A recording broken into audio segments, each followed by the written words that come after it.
VCS లో స్వర్గీయ నందమూరి తారక రామారావు గారిని చూసి తరించిపోయినటువంటి వాళ్ళు అనేక మంది ఉన్నారు. అలాంటిది ఆయనతోటి కలిసి పనిచేసినటువంటి డాక్టర్ జయప్రకాష్ నారాయణ గారు మనతోటి ఉన్నారు. ఆయనతోటి ఇంటరాక్ట్ అవుదాం. ఎన్టీఆర్ గారితో ఉన్నటువంటి అనుభవం, అలాగే ఆయనతో ఉన్నటువంటి అనుబంధం ఏంటనేది తెలుసుకుందాం. సార్ నమస్తే. నమస్తే సుబ్రావ్. సార్ మాకైతే జలసి నిజంగానే, ఎందుకంటే ఎన్టీఆర్ గారితో కలిసి పనిచేయటం అనేది అది అదృష్టం కింద చాలా మంది భావిస్తుంది. అలాంటిది మీకు అలాంటిది రావటం అనేది నిజంగానే బహుశా నేను అనుకోవటం అది లక్కీ అనుకుంటున్నారా? ఇలాంటివి మనం చెప్పినప్పుడు మొదట్లో ఆయన ఒక రాజకీయ పార్టీ పెడుతున్నప్పుడు నేను ఒక ట్రైనింగ్లో ఉన్నటువంటి యువాధికారిని, కొంతమంది ఇతర పార్టీల ప్రముఖులు, కాంగ్రెస్ ఇతర పార్టీల ప్రముఖులు, జనతా అనండి వాళ్ళు ఉన్నారు, టీడీపీలో చేరదామని చెప్పంటే అప్పుడు జార్జ్ ఫెర్నాండెస్ గారు వారిని వారించారు. ఎందుకంటే కొత్తగా ఎవరు వచ్చారు, సినిమా యాక్టరు, మనం సిద్ధాంతపరమైన రాజకీయం నడుపుతున్నాము, లోతైనది. అప్పుడు వారు నన్ను సంప్రదించారు. నేనంటే గౌరవం ఉన్న కారణంగా కొంతమంది ఎమ్మెల్యేలు కానీ కొంచెం సీనియర్ స్థాయి నాయకులు, నేను కూడా ఫెర్నాండెస్ గారు చెప్పింది కరెక్టే కదా అన్నాను. ఎందుకంటే సినిమా రంగం వేరు, ప్రజాజీవనం వేరు అని చెప్పని నేను కూడా అనుకున్నాను. కానీ తర్వాత ఒక అధికారిగా ఆయనతో పని దగ్గరగా చూసిన తర్వాత వ్యక్తిగతంగా సహజంగా సాన్నిహిత్యము, అనుబంధం ఏర్పడుతుంది. మా ఇద్దరికి మాకు ప్రత్యేకమైనటువంటి సంబంధం, ఎందుకంటే రోజు బోళ్ళంతా పోటాడుకునేవాళ్ళం. సగటున ఆయనతో నేను కలిసి పనిచేసిన కాలంలో రోజుకు 2 గంటలు మేము ఇద్దరం యుద్ధమే.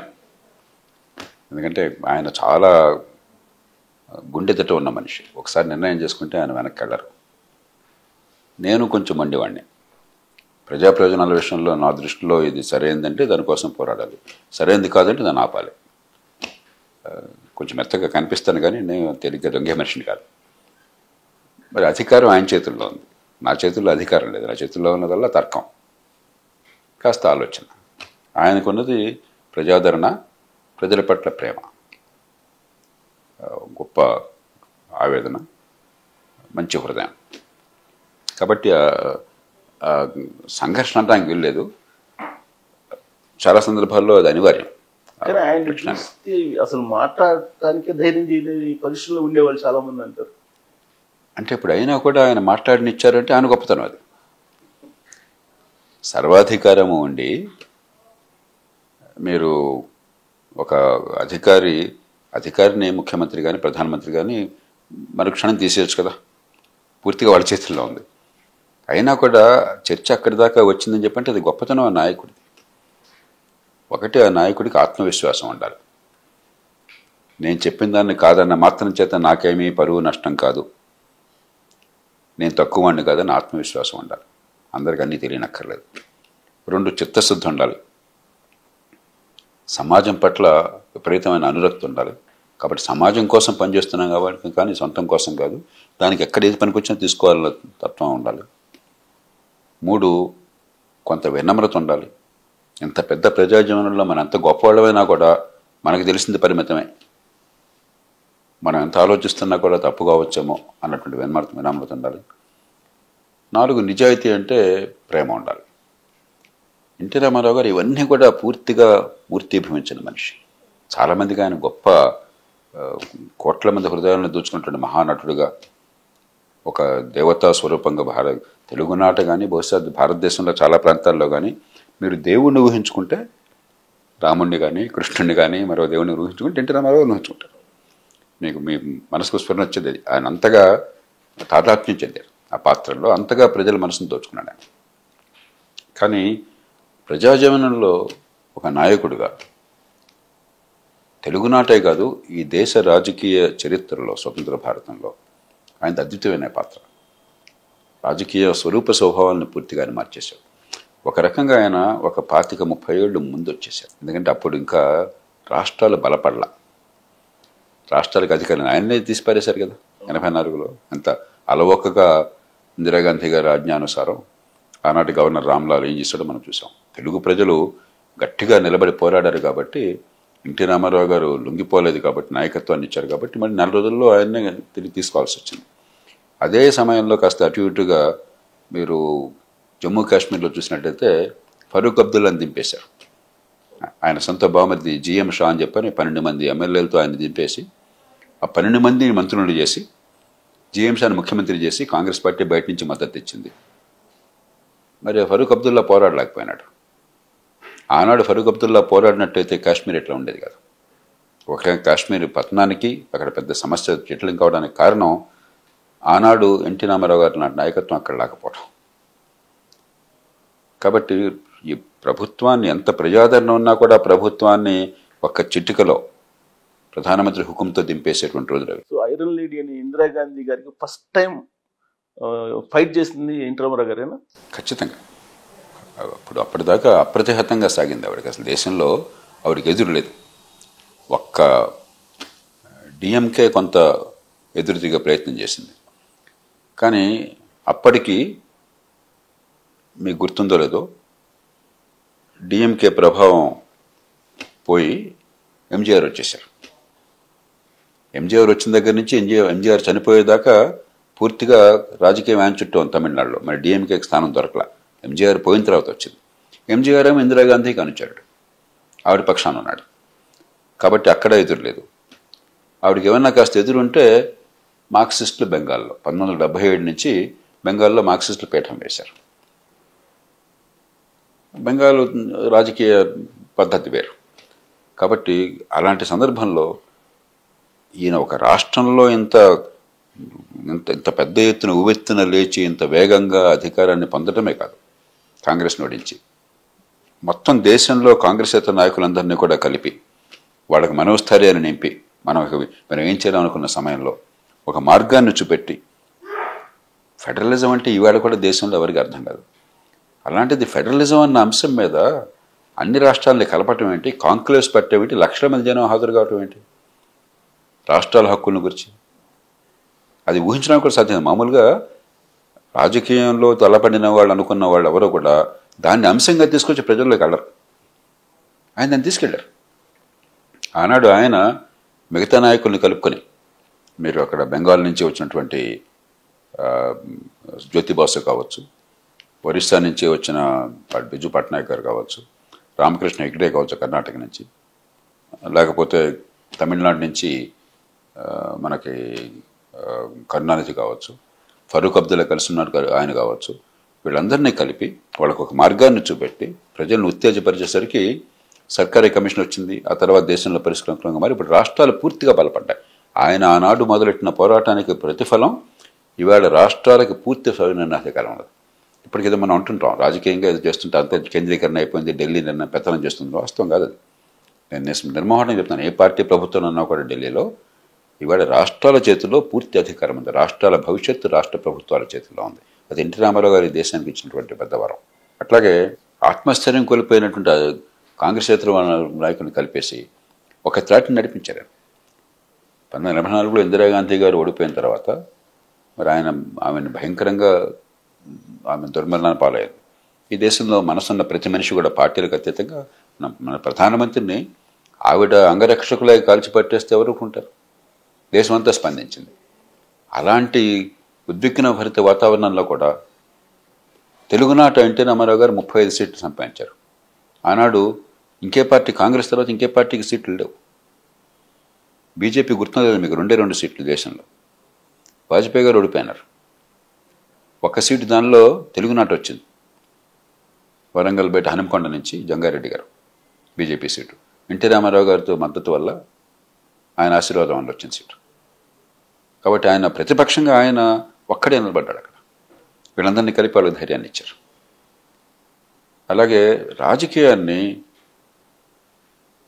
ఎన్టీ రామారావు వచ్చేదాకా దేశంలో రాజకీయం ఏమిటి అంటే స్వతంత్ర పోరాటంలో పాల్గొన్న వాళ్ళు, పెద్దలు, మంచి పేరున్నవాళ్ళు, మోతుబర్లు, భూస్వామ్య వర్గానికి చెందిన వాళ్ళు నాయకులు. ఎప్పుడు 5 ఏళ్లకు ఒకసారి మన దర్శనం ఇచ్చేవాళ్ళు. వాళ్ళని గురించి గొప్పగా చెప్పుకునేవాళ్ళం. ఎలక్షన్ వస్తే కాస్త ఆ ఊరికి అలా వచ్చేవాళ్ళు, ఊళ్ళో నలుగురు కలిసేవాళ్ళు. ఒక పెద్ద ప్రొసెషన్ ఉండేది ఎలక్షన్ టైంలో. నాకు బాగా గుర్తున్నది. కాంగ్రెస్ పార్టీ కొన్ని డజన్ల లారీలతో జనాన్ని తీసుకుపోయేవాళ్ళు. ఊళ్ళో జనం అంతా కూడా కర్పూర హారతి వెలిగించేవాళ్ళు, లేకపోతే పానకం పంచేవాళ్ళు, మజ్జిగ ఇచ్చేవాళ్ళు, మంచినీళ్ళు ఇచ్చేవాళ్ళు. అదే ప్రచారం అయిపోయింది. అలాంటిది రాజకీయాన్ని జనం దగ్గరికి తీసుకుపోయి జనాన్ని స్పందింపజేసి ఏ అంశాల మధ్య పోరాటం జరుగుతుందో అర్థవంతంగా చేసింది మొట్టమొదటి చేసింది ఎన్టీ రామారావు గారు. ఎన్నికైన తర్వాత ఎవరు ఏ పార్టీ వాళ్ళైనా కూడా, అప్పటిదాకా ఒకసారి ఎన్నికైన తర్వాత ఆయన మహారాజు, ఆయన తర్వాత ఎలాంటి వాడైనా కూడా ఎన్నికైన వాడు, ఏ పార్టీ వాడైనా వ్యక్తిగతంగా నిజాయితీ పడిన కాకపోయినా కూడా ప్రజల చుట్టూ తిరగకపోతే, నిరంతరం ప్రజలకు అందుబాటులో లేకపోతే రాజకీయం సాధ్యంగా అనేది కల్పించింది ఎన్టీ రామారావు గారు. ఇవాళ ఏ పార్టీనే మీరు చూడండి, మన పార్టీని తిడుతుంటాం, ఎమ్మెల్యేని తిడుతుంటాం, మనకు అదే జన్మ హక్కు అయిపోయింది. అది రాజకీయంలో ఉంటే వాడు కర్మ అనుకుంటున్నాడు, మనం తిడుతున్నాం. దుష్పరిపాలన వస్తుంది, మన కర్మ అనుకుంటున్నా బాధపడుతున్నాం. రెండు జరుగుతున్నాయి. కానీ ఎలాంటి వాడైనా కూడా వేరే కారణాల వల్ల పరిపాలన సరిగ్గా లేదు, కానీ రేయింబవళ్ళు ఎమ్మెల్యేలు ప్రజలకు అందుబాటులో వస్తుంది, లేకపోతే రాజకీయం నిలబడడం అసాధ్యం అయిపోతుంది.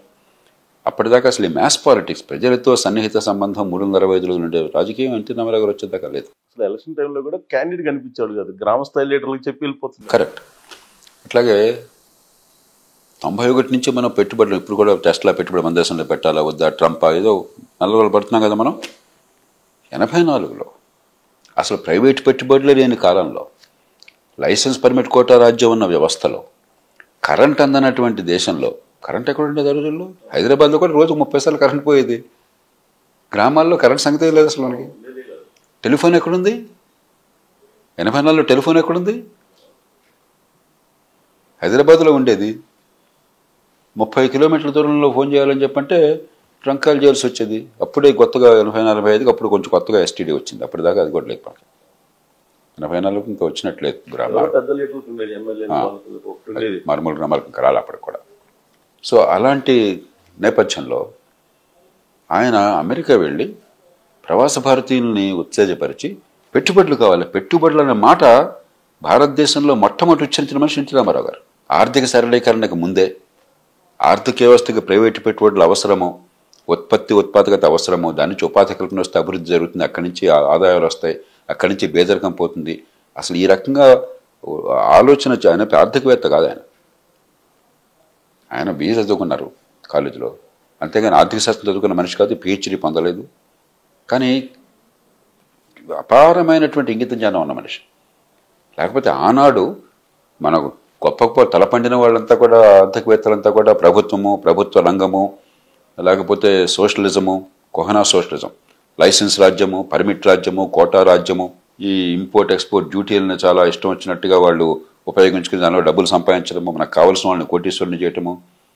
ఆ రోజు సిటీ బస్సులో ఎవరికి లైసెన్స్ ఇస్తే ఆయన వచ్చేది లక్షాధికారి, ఎవరికి ఇవ్వకపోతే ఆయనకి అవకాశం లేదు. అంటే కాబోయే లక్షాధికారులు మనం తయారు చేసేవాళ్ళం, మన ఇష్టం. మార్కెట్లోకి పోటీ వల్ల కాదు, ప్రజలు వాళ్ళని ఆమోదించడం వల్ల కాదు, ప్రజలకు పనికొచ్చేది వాళ్ళు చేయటం వల్ల కాదు, ప్రభుత్వంలో ఉన్న అధికార నిర్ణయంతో. అలాంటి నేపథ్యంలో ఆయన విదేశాలకు పోయి ఇక్కడికి పెట్టుబడులు కావాలి రండి, మన కన్నతల్లిని, మన దేశాన్ని కాపాడుకుందాం, ఇక్కడ ఆదాయాలను పెంచుతాం, ఇక్కడ ఆర్థిక వ్యవస్థను పెంచుతాం అని చెప్పని చాలామంది వచ్చారు ఆ రోజుల్లో. వచ్చిన వాళ్ళు పాపం ఇప్పుడు కరెంట్ లేక, ఫోనులు లేక, ఒక ఆయన నాకు కన్నడితో చెప్పాడు, పెద్ద ఆయన మీద నమ్మకంతో అభిమానంతో వచ్చామండి, ఆదిలాబాద్ జిల్లాలోనేమో మాకు ఫ్యాక్టరీ ఉంది, అక్కడ రా మెటీరియల్ దొరుకుతుంది, ఆ ఊళ్ళో ఫోన్ కూడా పనిచేయదు, మార్కెటింగ్ వాటి కోసం చెప్పని ఆఫీస్ ఏమో హైదరాబాద్లో ఉంది, ఫ్యాక్టరీకి ఒక సమాచారం ఇవ్వాలి, అక్కడి నుంచి సమాచారం రావాలంటే 3 రోజులు పడుతుంది, మనిషి ఇక్కడి నుంచి వెళ్ళటం రావటం. అలాంటి పరిస్థితుల్లో కూడా, అన్నిటికీ లైసెన్స్ కావాల్సిన పరిస్థితుల్లో కూడా ఆయన భవిష్యత్తు రూపకల్పన చేశారు. కాబట్టి ఎన్టీ రామారావు గారు చాలామంది జనాకర్షణ ఉంది, బ్రహ్మాండంగా గెలిచారు, 9 నెలల్లో అధికారం, ఇవన్నీ కొంచెం లోతుకి వెళితే ఆయన పాత్ర భారత రాజకీయాన్ని మార్చడంలో చాలా గణనీయమైనటువంటిది. ఇంత పెద్ద పరిజ్ఞానాన్ని ఆయన సంపాదించడానికి కానీ, లేదంటే ఇలాంటి డెసిషన్స్ తీసుకోవడానికి కానీ ఇప్పుడు మీలాంటి వాళ్ళు చెప్పింది ఆయన వినేవాళ్ళ బాగా? ఆయనకి ఏంటంటే ఆయన పెద్ద పాండిత్యం లేకపోవచ్చు, పుస్తకాల పాండిత్యం లేకపోవచ్చు, కానీ జీవితంలో బహుశా అంత కష్టజీవి ఇంకొకళ్ళు ఎవరు ఉండుంటారు. ఆయన జీవితం అంతా, ఆయన ఎంత గొప్ప పేరు పొందినా కూడా సుఖం ఎక్కడ అనిపించాడు ఆయన. ఆయన ఒక సినీ నటుడుగా కావచ్చు, రాజకీయ నేతగా కావచ్చు, లేకపోతే ప్రభుత్వ నేతగా కావచ్చు, ఒక వ్యక్తిగా కావచ్చు, రెయింబౌళ్ళు కష్టమే కదా దానికి, పొద్దున్నే సాయంత్రం దాకా. ఆ కష్టజీవి అవటం చేత ఒకటేమో ఆయన ఒక మధ్యతరగతి కుటుంబం, వ్యవసాయ కుటుంబం, గౌరవప్రదమైన కుటుంబం, ఆత్మగౌరవం ఉన్న కుటుంబం డిప్రెషన్లో పడిపోయి 1929లో డిప్రెషన్ వచ్చింది. అప్పుడేమైంది, నాకు ఎన్టీ రామారావు గారు చెప్పారు ఒకసారి, నేను జిల్లా కలెక్టర్గా ఉండగా ఆయన గ్రామం నుంచి వెళ్తున్నాం కారులో. అప్పుడు ఆ గ్రామం సంగతి, రైతుల సంగతి చెప్పారు. ఎందుకంటే అప్పుడు ప్రకాశం జిల్లాలో రైతులు 45 ఆత్మహత్యలు చేసుకున్నారు. ప్రతి పంట శనగపచ్చ పెరుగు వచ్చి. ఆ నేపథ్యంలో నన్ను ఆయన రమ్మన్నారు. నేను ప్రకాశం జిల్లా కలెక్టర్గా ఉన్నాను. ఆయన కృష్ణా జిల్లాకి పర్యటనకు వచ్చి ముఖ్యమంత్రి గారిని ఎయిర్పోర్ట్ కలవాలని చెప్పని నాకు మెసేజ్ వచ్చింది. నేను ప్రొద్దున్నే ఆ హెలికాప్టర్ వచ్చే టైంకి వెళ్ళిపోయేసి 88లో. సో నేను ఆ హెలికాప్టర్ దిగ్గానే ముందు ఆయన కలిసి ఆయనకి పరిస్థితి ఏమిటో, పరిస్థితి ఎలా ఉంది, ఏం చేస్తున్నావు, ఏం చేయాలి, ఇవన్నీ కూడా వివరించి ఆయనకు కావాల్సినటువంటి విజ్ఞాపన పత్రాన్ని చేతికి ఇచ్చేసి ఒక అరగంట కూర్చున్నాం. నమస్కారం పెట్టి నేను బయటకు వచ్చాను. నేను మా ప్రకాశం ఒంగోలు వెళ్ళిపోవాలని చెప్పాను. నేను నా కారు ఎక్కబోతున్నా మళ్ళీ పిలుపు వచ్చింది, సీఎం గారు రమ్మంటున్నారని చెప్పాను. మళ్ళీ వెళ్ళాను. ఏమిటా అని చెప్పాను. నాతో కారులో కూర్చున్నారు. ఆయన కారులో కూర్చోబెట్టారు. అప్పుడు జిల్లా మొత్తం ఆ రోజు రాత్రి దాకా పర్యటన చేస్తూ ఆయనకు పాత జ్ఞాపకాలు గుర్తుంచుకుంటాను. ఆయన మనసు ఆవేదనగా ఉంది. రైతులు ఇంత నష్టపోతున్నారు, ఇంత దగా పడుతున్నారు, ఇన్ని ప్రాణాలు కోల్పోయే పరిస్థితి వచ్చింది, ఏం చేయాలని చెప్పి చాలా ఆవేదనగా ఉంది ఆయనకి. ఆ సందర్భంలో మాట్లాడుతానని చెప్పారు. 2000 రూపాయలు అప్పు చేశారట కుటుంబం. ఈ డిప్రెషన్ అయ్యేసరికి 2000 రూపాయలు అప్పు తెచ్చడం కోసం ఉన్న 8 ఎకరాలు 10 ఎకరాలు మొత్తం భూమంతా అమ్మవలసి వచ్చిందంట. ఈవేళ ఎకరం భూమి అంటే 100 కోట్ల రూపాయలు పెరుగుతున్న వాళ్ళకి 2000 రూపాయలకి 10 ఎకరాల భూమి అమ్మేసుకుని ఉన్న ఊరు వదిలేసి విజయవాడ అక్కడ గుణదల్లో అనుకుంటాను, మాచర్లోనూ గుణదల్లోనూ ఆయన కుటుంబం చిన్న గేదెలు అవి పెట్టుకుని ఆ పాలు అమ్ముకుని ఆయన అక్కడి నుంచి రోజు ట్రైన్లో గుంటూరు వెళ్ళి ఏసీ కాలేజీలో చదువుకుని ఈ కష్టాలన్నీ ఆయనకు గుర్తున్నాయి. చదువుకునే టైంలోనే ఆయన కష్టాలు, ఆయన ఆ కష్టాల నుంచి బయటపడటం కూడా ఆ స్వయం కృషి, ఆత్మగౌరవం, ఇది ఆయన జీవితంలో అనుభవం. అది వెంటనే ఆయనకు ముఖ్యమంత్రిగా కానీ రైతులు కడగంటుగా కానీ ఆయనకి ఏదైనా గుర్తుకొచ్చినాయి. వానికి ఏంటంటే మనం ఎంపతి అంటాం. మనం అంటే మీ చెప్పుల్లో నేను కాళ్ళు పెట్టడం, మీ సమస్యను నా సమస్యగా నేను అర్థం చేసుకోవడం, అది ఎన్టీఆర్ గారికి పూర్తిగా ఉంది. అట్లాగే అవినీతి అనుకోండి, ఆయన మరి బహిరంగ కూడా చెప్పుంటారు, నాతో 2-3 సార్లు చెప్పారు. ఆయన డిగ్రీ పూర్తయిన తర్వాత సబ్ రిజిస్ట్రార్గా ఉద్యోగం వచ్చిందట ఆయనకి. ఆ రోజుల్లో అయితే మరి డిగ్రీ కదా, కోర్టు గీట అంతా ఉంటుంది అనమాట. ఆ కోర్టుతో వెళ్ళి కోర్టు కుర్చీకి తగిలించి ఆయన కూర్చునేగా పనిచేసుకున్నట్ట. రోజు అయిపోగానే మళ్ళీ కోర్టు వేసుకున్నారట. వేసుకుని జేబులు చేపెడితే డబ్బులు కనిపించాయి అంట. ఏమిటిదంటే ఇది మామూలే సార్, అందరికి వస్తే మీ షేర్ మీకు పంపిణీ చేస్తామన్నట్ట. అప్పటికే ఆయన ఎవరో సినిమాకి ఆఫర్ వచ్చిందట. వెంటనే బాబోయ్ నాకు ఇది వద్దని చెప్పని మెడ్రాస్ వెళ్ళిపోయారట. ఆ రకంగా ఆయన సినీ జీవితం ప్రారంభమైంది. ఈ అవినీతిని సహించలేక, దానిలో నేను భాగం కాలేను, నేను చచ్చినా కూడా దీనిలో కానీ చెప్పి వదిలేశాడు. సో దాంతో ఏంటంటే ఆయనకి ఎక్కడ అవినీతి అంటే ఆయనకి కసి. మీకు గుర్తుంది లేదు, ఆయన మొట్టమొదటి అవినీతి మీద పడ్డప్పుడు ఈ భూమి రిజిస్ట్రేషన్ శాఖ వాళ్ళ మీద పడ్డారు. ఎందుకంటే అనుభవం ఉంది ఆయనకి. అట్లాగే ఆత్మగౌరవం ఉన్న మనిషి కాబట్టి చాలామంది చెప్తుంటారు ఆయనకి. కొన్ని సందర్భాల్లో ఇబ్బందులు వస్తే పస్తులైనా ఉన్నారు కానీ ఆయన ఎవరిని చేర్చా అర్థించలా. మంచినీళ్ళు దాగైనా కడుపు నింపుకున్నాడు కానీ ఆయన ఎవరిని చేర్చా అర్థించలా. అలాగే విజయ ఫిల్మ్స్ వారి గురించి కథ చెప్తారు. ఎన్టీఆర్ గారిని హీరోగా పెడతామని ఒప్పందం, నెలకి ఇంత 6 రోజులు పారితోషికం, స్టూడియోకి అటాచ్డ్గా నటులు. ఎందుకో అప్పుడు నాగేశ్వరరావు గారితో ఏదో ఒక సినిమా మంచి హిట్ అయిందట ఆ రోజుల్లో. అందుకని ఈసారి ఆయన పెడదాం హీరోగా, మీ డబ్బు మీకు ఇస్తాం అన్నట్ట. నాకు అక్కర్లేదు, డబ్బు కూడా మానేయండి అయితే అన్నట్టు.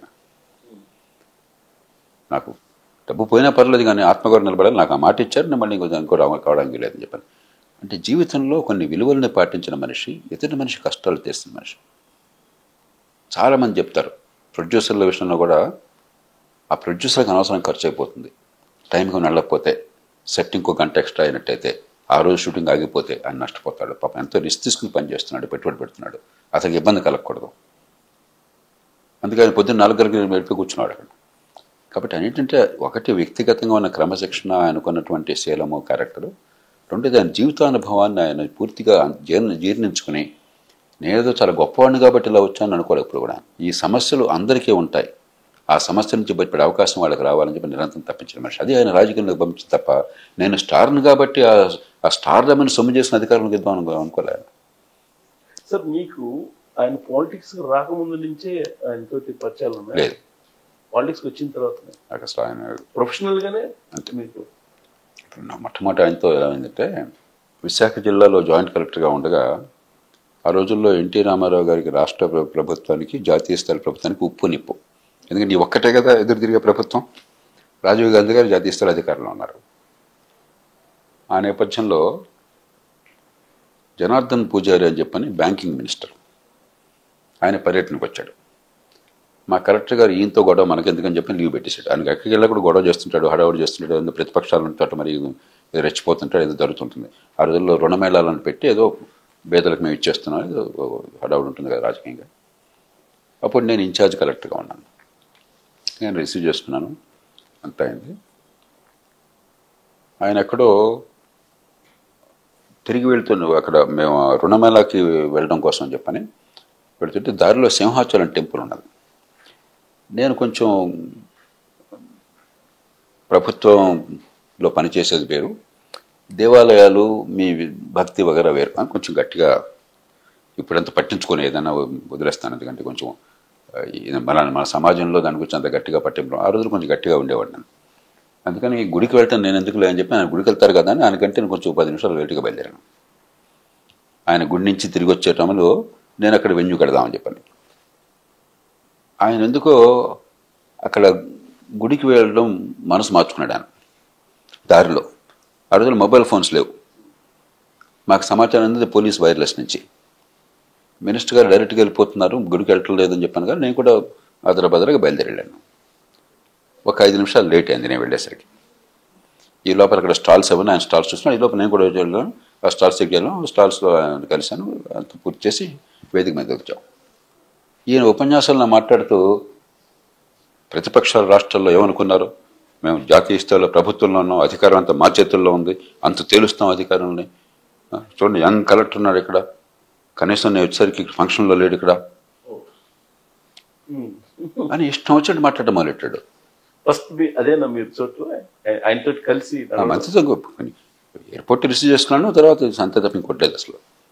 నా పక్కన ఆంధ్ర బ్యాంక్ చైర్మన్ ఉన్నారు, ఆంధ్ర బ్యాంక్ లీడ్ బ్యాంక్. అప్పుడు నేను ఆయనతో చెప్పాను, నీకు కొంచెం అతిగా మాట్లాడుతున్నాడే, నేను వెళ్ళిపోతానండి ఇక్కడ వచ్చి నేను అవమానాలు భరించాల్సిన అవసరం లేదు, ఏమనుకుంటున్నాడు నేను చెప్పాను.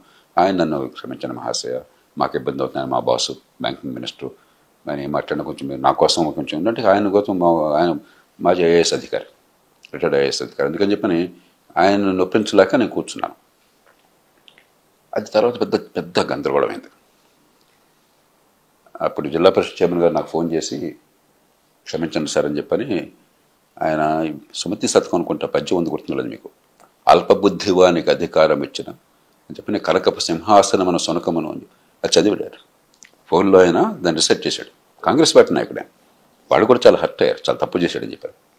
జనగ వెంగళరావు గారు స్వయంగా విశాఖపట్నం వచ్చి నన్ను కూర్చోబెట్టి నా చేతుల్లో చేపెట్టి క్షమాపణ కోరాడు, తప్పు చేశామని చెప్పి. అది నేపథ్యం. పత్రికల్లో రోజుల్లో పెద్ద మెయిన్ హెడ్లైన్స్ అదే. అదైనా 3-4 రోజులకి ఎన్టీ రామారావు గారు వచ్చారు అక్కడికి. ప్రధానమంత్రి గారు వస్తున్నారు, టెక్నికల్ హాల్ట్ అది విశాఖపట్నంలో. ఆ రోజుల్లో రాజకీయంగా పడకపోయినా కూడా సాంప్రదాయాలను ఎంతగా పాటించారంటే ఎన్టీ రామారావు గారు ఆయన స్థాయికి ప్రధానమంత్రి నా రాష్ట్రానికి వస్తున్నారు. ఆయనకి నాకు గొడవలో ఉండొచ్చు, కానీ ఈ జాతి మనది, ఈ దేశం మనది, ఆయన దేశ ప్రధానమంత్రి, నేను గౌరవించాలని చెప్పిన టెక్నికల్ హాల్ట్కి. అది అధికారికంగా అక్కడేం సమావేశం లేదు. అక్కడ వచ్చి అక్కడ విమానంలో ఫ్యూల్ నింపుకుని వెళ్ళిపోవటం అంతే. ఆయన అక్కడికి వచ్చారు ఆ 10 నిమిషాల కోసం చెప్పాను. వచ్చినప్పుడు నన్ను పిలిపించారు, మొట్టమొదటి కలవటం అయింది. అది ఏమిటి ఏదో మనిషి ఇష్టం ప్రవర్తించట విన్నాం మేము అన్నారు. సంఘటన చెప్పాను, నువ్వు ఇది బాగోలేదు, ఇది నేను తీవ్రంగా దీన్ని ఉద్యమంలా తీసుకుందాం, నేను పార్లమెంట్లోకి వచ్చి లేపుతాను ప్రశ్న, ప్రధానమంత్రి ఇప్పుడు మాట్లాడుతానన్నారు. నేను చెప్పాను, దయచేసి మీరు మాట్లాడద్దు, ఇప్పటికే రాష్ట్ర ప్రభుత్వానికి యూనియన్ ప్రభుత్వానికి మధ్య సంఘర్షణ వాతావరణం ఉన్నది, ఈ చిన్న కారణంగా నా వల్ల మీరు ప్రధానమంత్రి గారితో సంబంధం చెడిపోవటం అనేది నాకు ఇష్టం లేదు.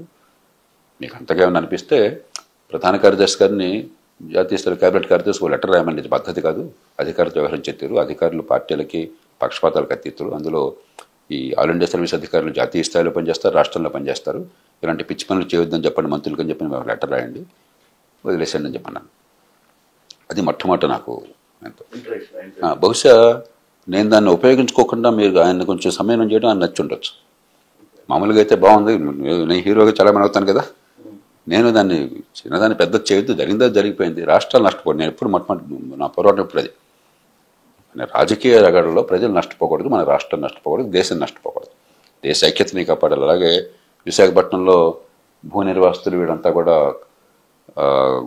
ఉద్యోగాలు కావాలని పాపం గొడవ చేస్తుండేవాళ్ళు. ఏదో ఒక అలాంటి ఉద్యమ సంఘటనలో ఫైరింగ్ జరిగింది. ఆ ఫైరింగ్ జరిగితే వీళ్ళంతా కొంచెం మంచి ఉద్రేకపడిపోయి మేము వెళ్తాము, స్టీల్ ప్లాంట్కి వెళ్తాము, సిఎండికి వెళ్ళి పిటిషన్ ఇస్తామన్నారు. ఉద్దేశం అది కాదు, అక్కడ పోయి విధ్వంసం చేయాలి కోపంలో ఉన్నారు. కాబట్టి నేను గట్టిగా ఆపాను వాళ్ళని. ఎందుకంటే వాళ్ళు ఇలా చేస్తే రాష్ట్రంలో ఉన్నటువంటి కేంద్ర ప్రభుత్వ వనరుల మీద రాష్ట్రం కాపాడలేకపోయింది, లాలెస్ అని చెప్పి ప్రభుత్వం దింపేస్తారు. సో ఇవన్నీ ఆయన దృష్టికి వెళుతుంటాయి, ఏం జరుగుతుందని చెప్పన్నది. ఒకరోజు నాకు ఫోన్ చేశారు, ఆయనే ఫోన్ చేశారు, బ్రదర్ మిమ్మల్ని మా జిల్లా కలెక్టర్గా వేసుకున్నాం అన్నారు నాకు. అంటే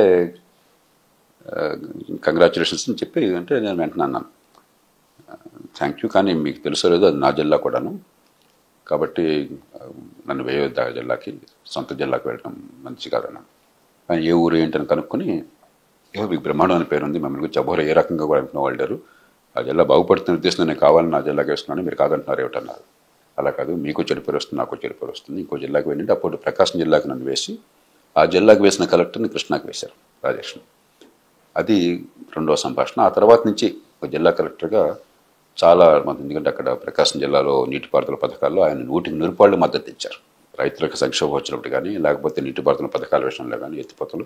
అందుకని రాష్ట్రంలో దేశంలో ఎక్కడ జరగని రీతిలో కేవలం ఆయన ఆశీస్సులతో మద్దతు 2 లక్షల ఎకరాలు చాలా అతి తక్కువ ఖర్చుతో పనిచేయగలిగాం ప్రజల భాగస్వామ్యం. అది ఆయన చాలా ఆనందాన్ని కలగజేసింది. దానిలో కూడా పోట్లాడేవాడిని నేను. నేను ఆనందపడితే నాకు లాభం లేదండి, మరి అనుకున్న దానికంటే పథకాలు ఎక్కువ దొరుకుతుంది, డబ్బులు కావాలి అని చెప్పంటే డబ్బులు ఉన్నాయా లేదా, అధికారులు మళ్ళా గులాలు పడేవాళ్ళు. నేను గట్టిగా నిలబడి, జిల్లా ప్రజలకి హక్కు ఉన్నది, మేము బెగ్గసం కాదు, మేము ఇంకో చోట ఎక్కడ ఇలా జరగట్లేదు, ఇవ్వకుండా వెళ్ళకుంటారు అని ఆయన ఒప్పిస్తున్నాడు. సో అట్లాగా ఆ రోజుల నుంచి కూడా కలెక్టర్గా అనుబంధం బాగా పెరిగింది నాకు ఆయనతో కలెక్టర్గా ఉన్నప్పుడు. ఆ తర్వాత రిలేషన్ ఎలా? ఇక ఆ తర్వాత తరచూ కలుస్తుండేవాడిని. హైదరాబాద్ వచ్చినప్పుడు కలెక్టర్ కలుస్తుంటారు. వేరే ఉద్యోగాలు ఉన్నా కూడా నేను ఇక్కడ ఆయన ప్రభుత్వంలో ఉన్నా లేకపోయినా కూడా నేను ఎప్పుడు ప్రభుత్వంలో లేని చూసే మనిషిని కాదు. ఉదాహరణకి వెంగళరావు గారు వేరే పార్టీ నాయకుడుగా ఉన్నా కూడా నేను కలిసేవాడిని. అలాగే నేను చెన్నారెడ్డి గారిని మొట్టమొదటి కలిసింది పీసీసీ ప్రెసిడెంట్గా, ఎన్టీ రామారావు గారు ముఖ్యమంత్రిగా ఉండగా ఆయన పీసీసీ ప్రెసిడెంట్, ఆయనకి ప్రభుత్వంలో స్థానం లేదు, ఆయన నేను కలిశాను. అట్లాగే అద్వానీ గారు బీజేపీ నాయకుడు, అప్పుడు ఆయనకి పదవి లేదు, ఏమీ లేదు, ఆయన కలిసి ఏంటంటే నేను మనుషులకు గౌరవం ఇచ్చేవాడిని, పదవికి కాకుండా వాళ్ళ చరిత్ర, వాళ్ళ స్థాయి, దాన్ని బట్టి. కాబట్టి పదవులు లేనప్పుడు కూడా ఎన్టీ రామారావు గారిని అప్పుడప్పుడు కలుస్తుండేవాడిని. నిర్మోహాటంగా మాట్లాడి ఆయన తెలుసు కదా, ఒకసారి అర్థమైన తర్వాత, మనిషి అంటే అర్థమైన తర్వాత కొండ బద్దలు కొట్టేవాడిని. నేను చెప్పిన అదే సమయంలో చేయాల్సిన పని అయితే ప్రాణం వడ్డీ చేసేవాడిని. దానికి ఆయన బాగా ముగ్ధులైపోయారు. సో ప్రొఫెషనల్గా ఉండే అనుబంధం చెప్పారు, పర్సనల్గా ఉండే అనుబంధాలు ఏమన్నా ఆయన షేర్ చేసుకునే ఉన్నాయి? అసలు ఆయన మా నాన్నగారి కంటే పెద్ద వయసు, అధికారము, అనుభవంలో చాలా అగ్రస్థానంలో ఉన్నారు. ఒక్కసారి కూడా నువ్వు అంటే నేను వెళ్ళదండి. మీరు జయప్రకాష్ గారు, ఆయన కుటుంబీక సభ్యులను కూడా, పిల్లలను కూడా గారు. అట్లాగే మామూలుగా అగ్రస్థానంలో ఉన్నవాళ్ళు, జీవితంలో విజయం సాధించిన వాళ్ళు ఇంకొకరికి చులకనగా మాట్లాడతారు. నేను ఆయన ఇంకొకరికి చులకనగా మాట్లాడటం నేను వెళ్ళలేదండి. ఎంత ఆత్మస్థైర్యం అన్న మనిషి అంటే ఇతరుల్ని గౌరవించడం తప్ప ఇతరుల్ని తక్కువ చేయాల్సిన అవసరం ఆయన లేదు. చాలామందికి సంగతి తెలియకపోవచ్చు. అసలు చులకనగా ఆయన నోటి నుంచి ఇంకొకరి నుంచి మాట్లాడటం నేను వినలేదు. బాగా విపరీతమైన ఆగ్రహం వస్తే అప్పుడు ఆయన కొంతమంది తిడతారు తప్పితే ఆ సందర్భంలో ఎదురుగాది కూడాను, వేరే దూరంగా తిట్టడం సమస్య ఉండదు. ఆ తప్పు చేస్తే వాడు ఒకటి రెండు సందర్భాలు అవినీతికి పాల్పడ్డ వాళ్ళు ఉంటే దానికి వాళ్ళకి తెలిస్తే ఆయన దహించిపోయిన తీరు నేను చూశాను. ఆగ్రహోదకుడు అయిపోయాను నేను. అది తప్ప అసలు ఇంకొకరిని అవమానించడం కానీ ఏకవచనంతో సంబోధించడం కానీ మనం చూడం. రెండోది, అవతల మనిషిలో కనుక మంచితనము చిత్తశుద్ధి ఉందనుకుంటే ప్రాణం పెట్టేస్తాను నేను. మనమందరికీ ఎన్టీ రామారావు గారి గాంభీర్యం తెలుసు. ఆయన అంత కాఠిన్యం, అంత భయము, ఉగ్ర రూపము, కళ్ళు అది చూస్తారు. ఆయన వృతం ఎంత నవనీతమో ఎవరికి తెలియదు. వెన్నలాంటి మనసు ఆయనకి, బోళాశంకరుడు ఆయన. అవతల మనుషుల మంచితనం అంటే కరిగిపోతారు పూర్తిగా. చాలా ఉదార హృదయుడు ఆయన. నిజాయితీ విషయంలో ఆత్మగౌరవంతో పాటు అసలు మీరు ఆలోచనకు ఒక ఆస్కారం లేదు. ఒకటి నిజాయితీ నైతికమైనది, రెండు ఇంకోటి మనం ఆశించడం ఏంటి, మన ఆత్మగౌరవానికి భంగం. Extraordinary conduct, correct. అసలు టెంప్టేషన్ లేదు ఆయనకి, ఇసుమాత్రం టెంప్టేషన్ లేదు. ఆ టెంప్టేషన్ ఉన్నాడు చూస్తే ఆయన కోపం. నేను చెప్పాను, అందరూ అలా ఉండలేరండి, వదిలేద్దాం, మనం పరిపాలన చేయాలి, మనం అందరితో అన్ని చోట్ల పొట్టాడు పెట్టుకుంటే చివరికి పని జరగదు అని చెప్పి నేను నచ్చెప్పేవాడిని. అంత అంత కరెక్ట్ ఉండాలి మనిషి, చిత్తశుద్ధి ఉండాలి. ఆడపిల్లలు కష్టపడితే ఆయనకి కన్నీళ్ళు వస్తాయి. ఆయన ముఖ్యమంత్రిగా ఉన్నప్పుడు ఆస్ట్రేలియా నుంచి ఒకరు ఫోన్ చేసి ఉదయ పని మాట్లాడుతుంది. ఏమండి మీరు ముఖ్యమంత్రిగా ఉన్నారు, ఆవిడ పర్సనల్ ప్రాబ్లం వచ్చి మీతో మాట్లాడుతుంటే మీరు గంట సేపు టైం ఇవ్వటం ఏంటి అని చెప్పంటే, ఆడబిడ్డ కష్టపడుతుంది జయప్రకాష్ గారు, ఎవరో ఒకరు పట్టించుకోవాలి కదా. ఒక ఆడపిల్ల కష్టం వస్తుందంటే ఆయన సహించలేడు. మొహమాటం చాలామందికి ఆ సంగతి తెలియదు. నేను ప్రకాశం జిల్లాలో అనుకో ఒక కాలేజీ, ప్రైవేట్ కాలేజీ, మంచి బాగా నడుస్తున్న కాలేజీ చీరాల్లో, మీరు వినుంటారు, విఆర్ఎస్ వైఆర్ కాలేజ్ అనుకుంటాను. ఆ కాలేజ్ వాళ్ళు ఏదో 2 గ్రూపుల మధ్య తగాదాలు వచ్చిన వాళ్ళకి, బాగా నడిచే కాలేజీ. నా దగ్గరికి వచ్చారు ఆ పేచీ తీర్చడం కోసం. నేను కోపటి పంపించాను, మీకేమైనా బుద్ధి ఏమైనా ఉందా, మీకేదో పని పాటలాగా మీరు తన్నుకోవచ్చు, నేను జిల్లాలో 30 లక్షల మంది జీవితాలు చూడవలసిన వాడిని, మీకేదో తగాదాలను కాబట్టి నేను మీతో కూర్చొని పంచాయతీ చేయడం కోసం నేను పండి మీరు మీ సంగతి మీరు చూసుకున్నాను అన్న.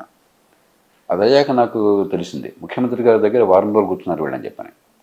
నేను తర్వాత వచ్చి ఆయనతో అన్నాను, ఏమంటే నాకు మీరు పెట్టినటువంటి కలెక్టర్గా నాకు టైం లేదని నేను చివరిటేసి పంపించాను, టైం ఉందా లేదని కదా అసలు ఈ పేరు మనకెందుకు ఇదంతా వాడి పని చూసుకోవాలని, మీ టైం వాళ్ళు తినేసారంటే ఏంటి అని చెప్పంటే, కాదని లేపని జయప్రకాష్ గారు వాళ్ళు వచ్చారు అని చెప్పని అంటున్నారు. సో మొహమాటం ఆయనలో. ఇక మీరు కొసరి భోజనం వడ్డించేవాడు. రోజు ఆయనతో నేను కలిసి బ్రేక్ఫాస్ట్ కొసరి వడ్డించాడు పక్కన కూర్చోబెట్టి. ఒకరోజు ఏదో మా ఇద్దరికి ఏదో విషయం మంచిగా బాగా తగాదైంది. నాకు చికాకు వేసింది కొంచెం. పొద్దున్నే 5 గంటలకి వెళ్ళిపోయి 1 గంట 6 గంట కూర్చున్న తర్వాత బ్రేక్ఫాస్ట్కి టైంకి వెళ్ళేవాళ్ళం ఇంటి లోపలికి, అదే స్టాండర్డ్ నాకు. ఆ రోజు బ్రేక్ఫాస్ట్ టైంకి నేను అంతా వెళ్ళకుండా బయటకు వచ్చాను.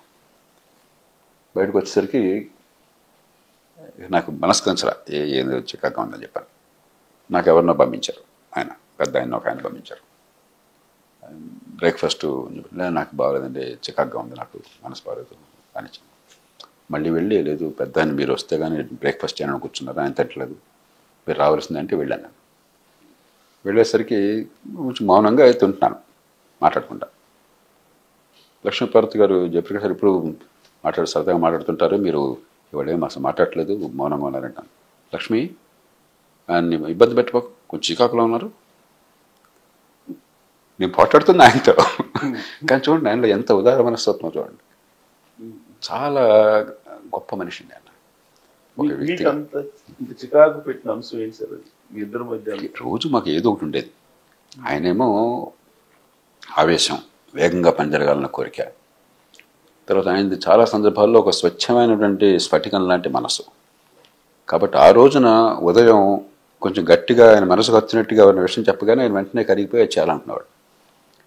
నా బాధ్యత ఏమిటి, సాధ్యాసాధ్యాల పరిశీలన, దీనిలో జరిగే ఇబ్బందులు, నష్టాలు, పర్యవసానాలు ఇవన్నీ ఆలోచించాలి కదా. ఆయన ఒకసారి అనుకున్న తర్వాత అందులో ఆయన ఏంటంటే ఒక గొప్ప కళాకారుడు కాబట్టి ఆయనంతా ఒక దృశ్యం. ఇప్పుడు చాలామంది కళ్ళ కట్టేట్టు వర్ణిస్తారు కాన్సెప్ట్ని, ఎందుకంటే వాళ్ళు విజువల్గా ఆయన చూస్తారు. ఆయన సినీ కళాకారుడు కాబట్టి ఆయన మనసులో అది ముద్రించి ఉంటుంది. మనమేమో లాజికల్గా సిస్టమేటిక్గా మనం చెప్తాం, మరి ఆయన దృశ్యానికి ఇది తగట్లా, ఇది అడ్డుపడుతుంది. కాబట్టి ఆయన కోపం వచ్చేది, నేను ఒప్పుకున్నాను కాదు. సో అలాగా చివరికి ఆయనకి మా ఇద్దరికి ఒక రాసుకున్న ఒప్పందం కాదు, మాటలతో కూడిన ఒప్పందం కాదు, అనుకోని ఒప్పందం ఏంటంటే నన్ను ఒప్పిస్తేగా ఆయన చేసేవాడు కాదు. నేను ఎస్సనాలి, అధికారం పూర్తిగా అయిందని. ఎందుకంటే నేను ఎస్ నో అంటే దాని వెనకాల చాలా ఆలోచన ఉంటుంది, ఇంగిత జ్ఞానం ఉంటుంది, తప్పు చేయకుండా ఉంటామని నమ్మకం ఆయనకుంది. సో స్వార్థం లేదు, సొంత ప్రయోజనం లేదు, కాబట్టి నమ్మచ్చు నా విశ్వాసం అని. అందుకని నేను ఒప్పుకోకపోతే ఎక్కడ పొరపాటు ఉందో నేను మనసులో ఉంది. కానీ మనసు గట్టి సంకల్ప బలం ఉన్న మనిషి కాబట్టి అంత తేలిగ్గా ఆయన ఒప్పుకోకపోతే ఊరుకున్న మనిషి కాదు. కాబట్టి ఆయన గట్టిగా అరిచేవాడు. ఒకరోజు ఆయన బాగా అరుస్తుంటే ఏదో సందర్భంలో నేను నవ్వేశాను. నాకు ఇంత కోపంగా ఉంటే మీరు నవ్వేస్తున్నారు మీరు అంటే ఇప్పుడు మీరు అరిస్తే నేను అరిస్తే బయటంతా భయపడిపోతారు, మీరు గట్టిగా అరిస్తే నేను కొంచెం తగ్గాలి నవ్వాలి, నేను గట్టిగా అరిస్తే మీరు కొంచెం పట్టించుకోకూడదు కుర్రాళ్ళు అని చెప్పని అంటే ఆయన కూడా పక్కపక్కన వేశాడు. ఆ జర్నీ ఎన్ని సంవత్సరాలు సార్ మీది ఆయనతోటి? ఇది కేవలం ఇంత సన్నిహితంగా ముఖ్యమంత్రిగా ఉన్నప్పుడు మెలిగింది రెండో టర్మ్లో. మొదటి టర్మ్లో నాకు ఆయనతో అనుబంధం అంతా కూడా జిల్లా కలెక్టర్గా ఇప్పుడు ఆయన పదవిలో ఉన్నటువంటి 4 ఏళ్ల పాటు నేను జిల్లా కలెక్టర్గా ఉన్నాను. ఆయన ముఖ్యమంత్రిగా ఉన్న కాలంలో 3 సంవత్సరాలు 9 నెలల పాటు. ఆ 3 సంవత్సరాల 9 నెలల పాటు చాలా చాలా సన్నిహితమైన అనుబంధం ఉండేది. ఆయన పదవులు లేనప్పుడు తరచప్పుడు కలిసేవాడిని, అప్పుడు కలిసేవాడిని. ఏం చేస్తున్నామో తెలుసు కదా. ఇప్పుడు రాజకీయంలో ఉన్న వాళ్ళకి ఏ పార్టీ వాళ్ళైనా కూడా కొంచెం క్షేత్రం గురించి అర్థమైతే ఎవరేం చేస్తున్నారో పూర్తిగా తెలిసిపోతుంది. మనం వెళ్ళి ఏం చెప్పుకోక్కర్లేదు, మనం గ్యాస్ కొట్టక్కర్లేదు. కాబట్టి ఆ క్రెడిబిలిటీ ఏదో ఉంది కాబట్టి తెలుసు. కాబట్టి ఆ తర్వాత లేదు. ఆ తర్వాత ఆయన చనిపోయేదాకా పదవి పోయిన తర్వాత కూడా తరచు రెగ్యులర్గా కలిసేవాడిని. ఆయన ఫోన్ చేస్తుంటారు, నేను ఫోన్ చేస్తుంటాను. అంత జరిగిన తర్వాత కూడా సార్ 95 జరిగిన తర్వాత కూడా రెగ్యులర్గా అప్ టు ఎండింగ్ వరకు మీరు టచ్లో ఉన్నారు. చివరిసారి ఆయన కలిసింది జనవరి 12వ తారీఖున 96లో. జనవరి 12 నేను కర్ణాటక వెళుతున్నాను. అక్కడ మా పిల్లనిచ్చిన మామగారు పాపారావు గారు బాగా ఆయన కూడా ఎలాంటి తత్వం, మంచి చిత్తశుద్ధి, నిజాయితీ, సమాజహితం, ఒక గాంధేయవాది ఆయన. ఇదంతా కూడా నాకు కన్న తండ్రి ఎంతో, నాకు 3 తండ్రులు అని చెప్తుంటున్నప్పుడు కన్న తండ్రి, పిల్లనిచ్చిన మామగారు, ఎన్టీ రామారావు గారు, 3 కూడా నాకు సమానం తండ్రులుగా. నేను అడిగి వెళుతుంటే ఆయనేమో ఎప్పుడు ఎవరిని అడగిన మనిషి ఆయన ఎన్టీఆర్ గారు. మీరు వెళ్ళబోకండి జయప్రకాష్ గారు, నాకు కొంచెం బెంగ అనిపిస్తుంది, మీరు ఉండాలనిపిస్తుంది నాకు అని 2-3 సార్లు అడిగారు. నేను నచ్చ చెప్పాను, ఏమంటే ఇది సంక్రాంతిది, అది ఆ రోజు నా జన్మదినం, నా పుట్టినరోజుకి అక్కడికి వెళ్ళటం అనమాట. ఆయన మామగారుగా కాదు, నా కన్న తండ్రి ఎంతో ఆయన అంతా కాపుతుంటే నాకు వచ్చేది మంచిగా చెప్పి, అవును మీరంటే మీ పర్సనాలిటీ వల్ల అలాగే ఉంటారని చెప్పి అన్నారు. 3-4 సార్లు ఆయన కోరినా కూడా ఆ రోజు సాయంత్రం కూర్చున్నాను. ఏదో టిఫిన్ తెప్పించారు బయట నుంచి, దోశ లాంటిది తిన్నాము. కోరినా కూడా నేను వస్తాను కదా, వచ్చి కలుస్తాను కదా రాగానే, 2-3 రోజులే కదా అని చెప్పి నేను ఆయనకి సర్ది చెప్పాను. నేను 13 ఎప్పుడే వెళ్ళాను. నేను 13, 14, 16 లేదా 17 తిరిగి వచ్చాను. ఇక రేపు పెద్ద ఆయన కలుద్దాం అనుకుంటున్నాను. నేను రాత్రి తెల్లవారుజామున 3:30, 4 నాకు ఫోన్ వచ్చింది, ఆయనకు లేరని చెప్పాను. ఆయన ఎందుకో మరి మళ్ళీ అనుకోరారు, మీరు వెళ్ళొద్దు, మీరు ఉండండి అంటే. లేదు, యాక్చువల్గా గారు సంతోషంగా ఉన్నారు. ఎందుకంటే రాజకీయంగా కూడా కొంచెం ఆయనకు ఒక ఇదిగా అనిపిస్తుంది, ఇప్పుడు బాగుంది పరిస్థితి అని కనిపిస్తుంది. ఒకవేళ కనుక పార్టీ సింబల్ రాకపోయినట్టయితే ఏ సింబల్ పెట్టారో ఆయన నాకు బొమ్మ గిస్టు పెట్టారు నా ఎదురుగా. తాత్కాలికంగా ఆయనకి సింబల్ రద్దు, ఆయనకి ఇవ్వకపోతే పార్టీ మీది కాదు అన్నట్టయితే నాతో అన్నారు, పదవి పోతే పోయింది జయప్రకాష్ గారు, పార్టీ నాది కదా అంటారు ఏమిటి, పార్టీ నేను కాకుండా పార్టీ ఏమిటి, పార్టీ పెట్టింది ఎవరు అంటాడు ఆయన. అది టెక్నికల్ లాంటిది, మనం ఏం చేస్తామని చెప్పారు అనమాట.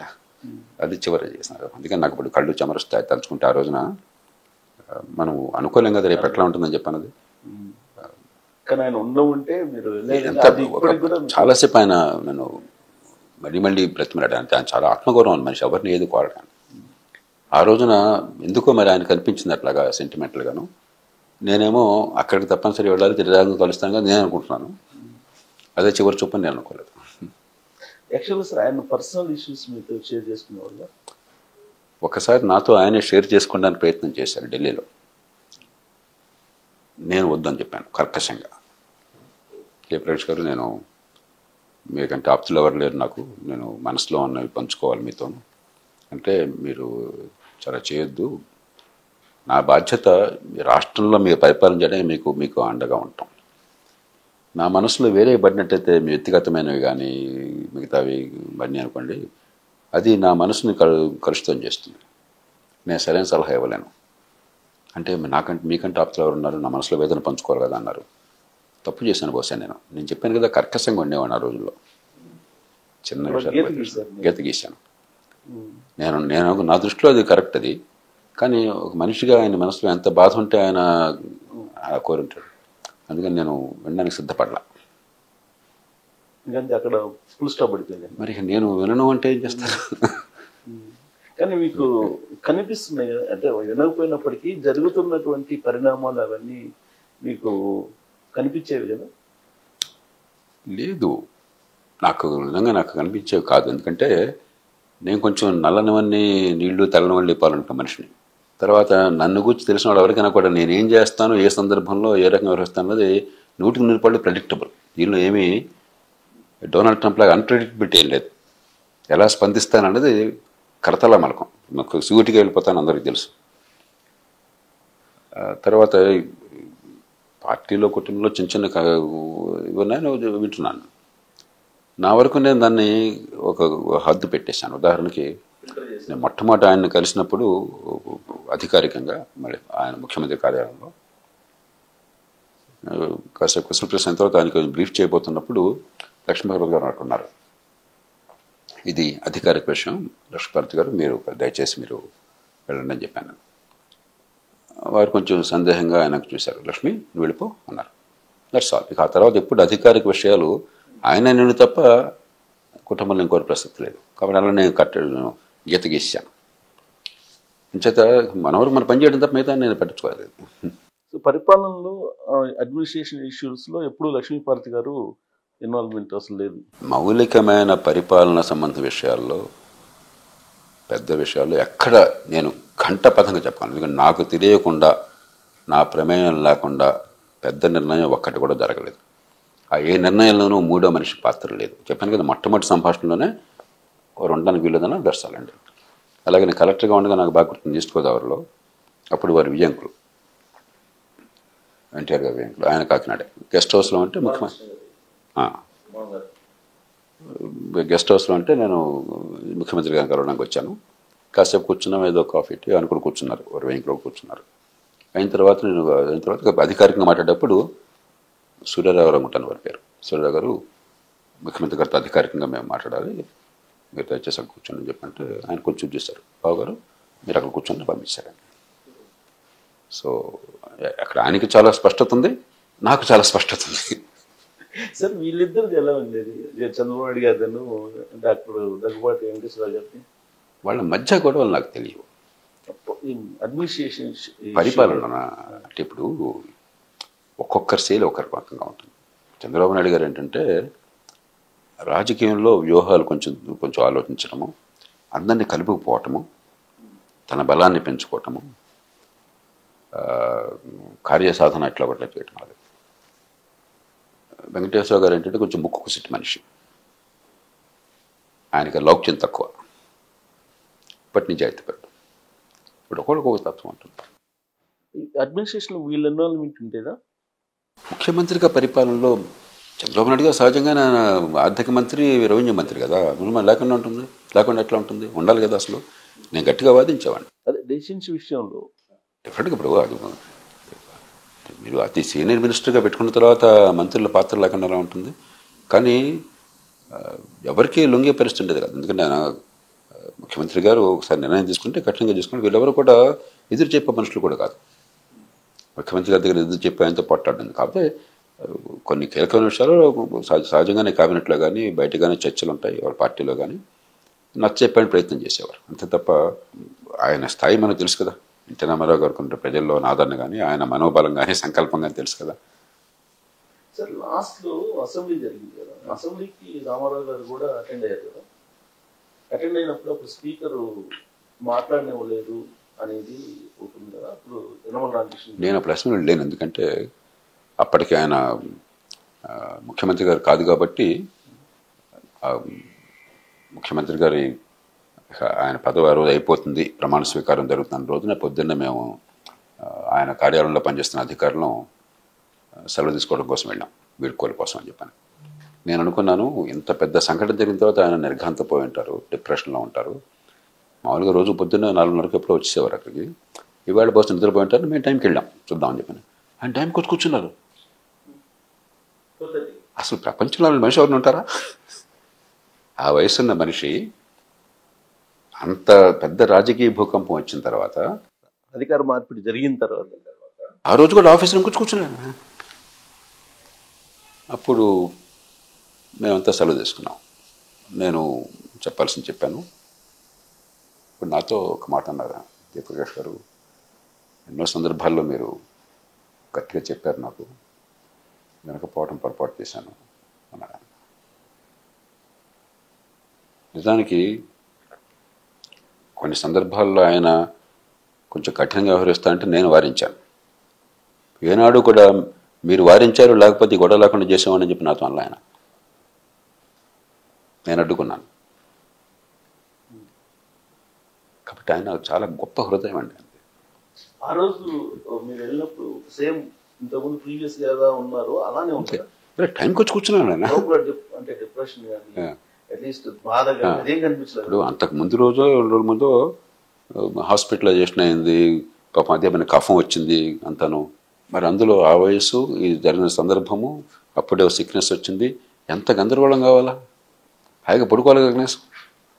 మనకు అంతా మామూలుగా ఉంటేనే 30-40 ఏళ్ల వయసులోనే ఎందుకులే బెడ్ నుంచి రావడం అనిపిస్తుంది.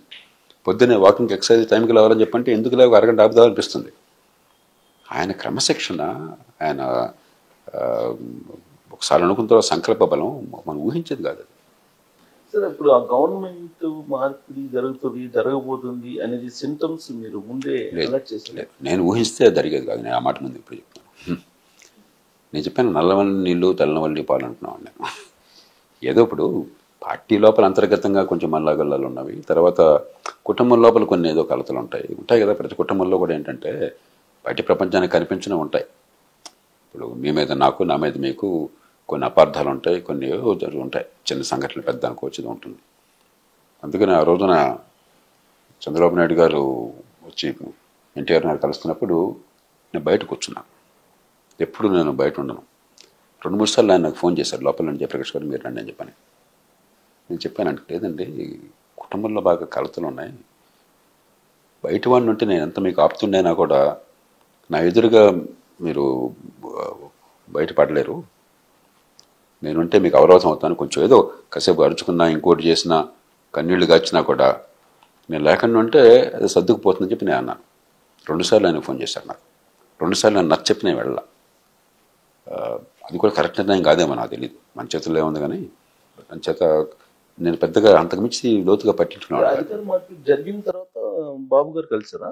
మార్పిడి తర్వాత అధికార మార్పిడి తెలియదు అప్పుడు, కానీ కొంచెం ఉధృతం అవుతోంది. 25వ తారీఖు రాత్రి సాయంత్రం 7 గంటలకి ఎప్పుడు ఆ రాత్రి అనుకుంటాను, వైస్రాయ్ హోటలు అంతా కూడా ఒక తీర్మానం చేయటము అంతా రాత్రి అది జరుగుతుందని తెలియదు. మీరు ఇంటెలిజెన్స్ మీ దగ్గర మీకు ఇన్ఫర్మేషన్ ఇస్తుంది కదా, మీ సీఎం ఆఫీస్లో మీరు ఇప్పుడు మా అజ్ఞానం కావచ్చు, అమాయకత్వం కావచ్చు, లేకపోతే కొందరు వైఫల్యం కావచ్చు, కానీ ఎవరిది ఏంటని నేను చెప్పలేను. ఇప్పుడు అనుమానించకపోవటం కావచ్చు ఏదో చిన్నది అసలు ఇది సాధ్యం ఎలాగని చెప్పి అనుకుని ఉండొచ్చు మేము. ఆ రాత్రి నాకు అర్థమైంది, అది జరిగిన రాత్రి నాకు అర్థమైంది. ఇదంతా అయిపోయిన తర్వాత రాత్రి 10-11 గంటలకు ఇప్పుడు నేను చేతొర గారు, ఐజీ ఇంటెలిజెన్స్ మేము 3 వెళ్ళాం. అప్పుడు నాకు ఎవరు చెప్పలా, కానీ నాకు ఆ బాడీ లాంగ్వేజ్ అర్థమైంది. నేను దొరగారితో అన్నాను అప్పుడు, ఈ రాత్రి 24 గంటల ముఖ్యమంత్రి గారు అధికారం పోతుందండి అన్నాను. నిజంగా మీరు ఎట్లా ఫీల్ అవుతున్నారు అన్నారు ఆయన. అవునన్నాను. అయితే మరి ఆయన చెప్పాలి కదా అన్నారు. రాత్రి 10 అయిపోయింది అప్పటికి. ఇంట్లో రాత్రి 8 పడుకుంటారు. అప్పుడు కరెక్టే కదా అని మేము వచ్చి పైకి వెళ్ళి నిద్ర లేపి ఈలోపు ఇవన్నీ బాగా నేను కోపడి ఏదో ఏదో ఉంటుంది కదా, సరే అది కాదు, అదంతా అవసరం లేదు ఇప్పుడు చెప్పాను. సో అప్పటిదాకా అంటే పరిస్థితి చేయదారిదాకా నాకు తెలియదు, కరెక్ట్ టైంలో తెలియలేదు మొత్తం. అది నా వైఫల్యం అనుకోండి, అమాయకత్వం అనుకోండి, ఇంకోటి అనుకోండి, తెలియలేదు. ఇంటెలిజెన్స్ అయ్యి చేస్తారు అప్పుడు. ఇంకా పేర్లు ఇప్పుడు నేను మాట్లాడిన, ఎందుకంటే ఎవరి మీద బ్లేమ్ చేయడం కదా, అందరూ మంచివాళ్ళే, దురుద్దేశం వరకు లేదు, ఏ కారణంగానే మొత్తానికి. ఈ మొత్తం ఆయనతో ఉన్న జర్నీలో మీకు బాగా హ్యాపీయెస్ట్ మూమెంట్ ఏంటి? ఇంకా ఉండొచ్చు కానీ ఒకటి, 31 డిసెంబర్ రాత్రి ప్రొహిబిషన్ పెట్టారు ఆయన అధికారంలో రాగానే, అది అమలు 1 జనవరి నుంచి వస్తుంది.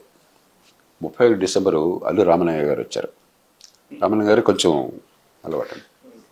ఆ రాత్రి ఆయన నవ్వించారండి, పెద్ద ఆయన ఎన్టీఆర్ని, నన్ను, లక్ష్మీ పత్కర్ కొట్టున్నారు, ఈ తాగుడి మీద జోకులేసి అసలు కడుపు నవ్వటమే పని, కడుపు నొప్పి అంటే అంత నవ్వేమన్నారు. అది నా 1 గంటన్నర సేపు ఆయన జోకులు చెప్పడము నవ్వటం, తను అంత తాగుడి మీద. ప్రొఫెషన్ అయితే ఏమవుతుంది, ఎవరు ఏం చేస్తున్నారు, అట్లా రకరకాలుగా ఎంత ఆయన కూడా పగలబడి అదే పనిగా కళ్ళ నీళ్ళు వచ్చేదాకా నవ్వారు. వాళ్ళిద్దరు బాగా అంటే వేరే సందర్భాల్లో నేను కలిసి ఉంటుంది నేను చూడదు, కానీ ఆ సందర్భంలో గంటన్నర 2 గంటలు కూర్చున్నాము రాత్రి.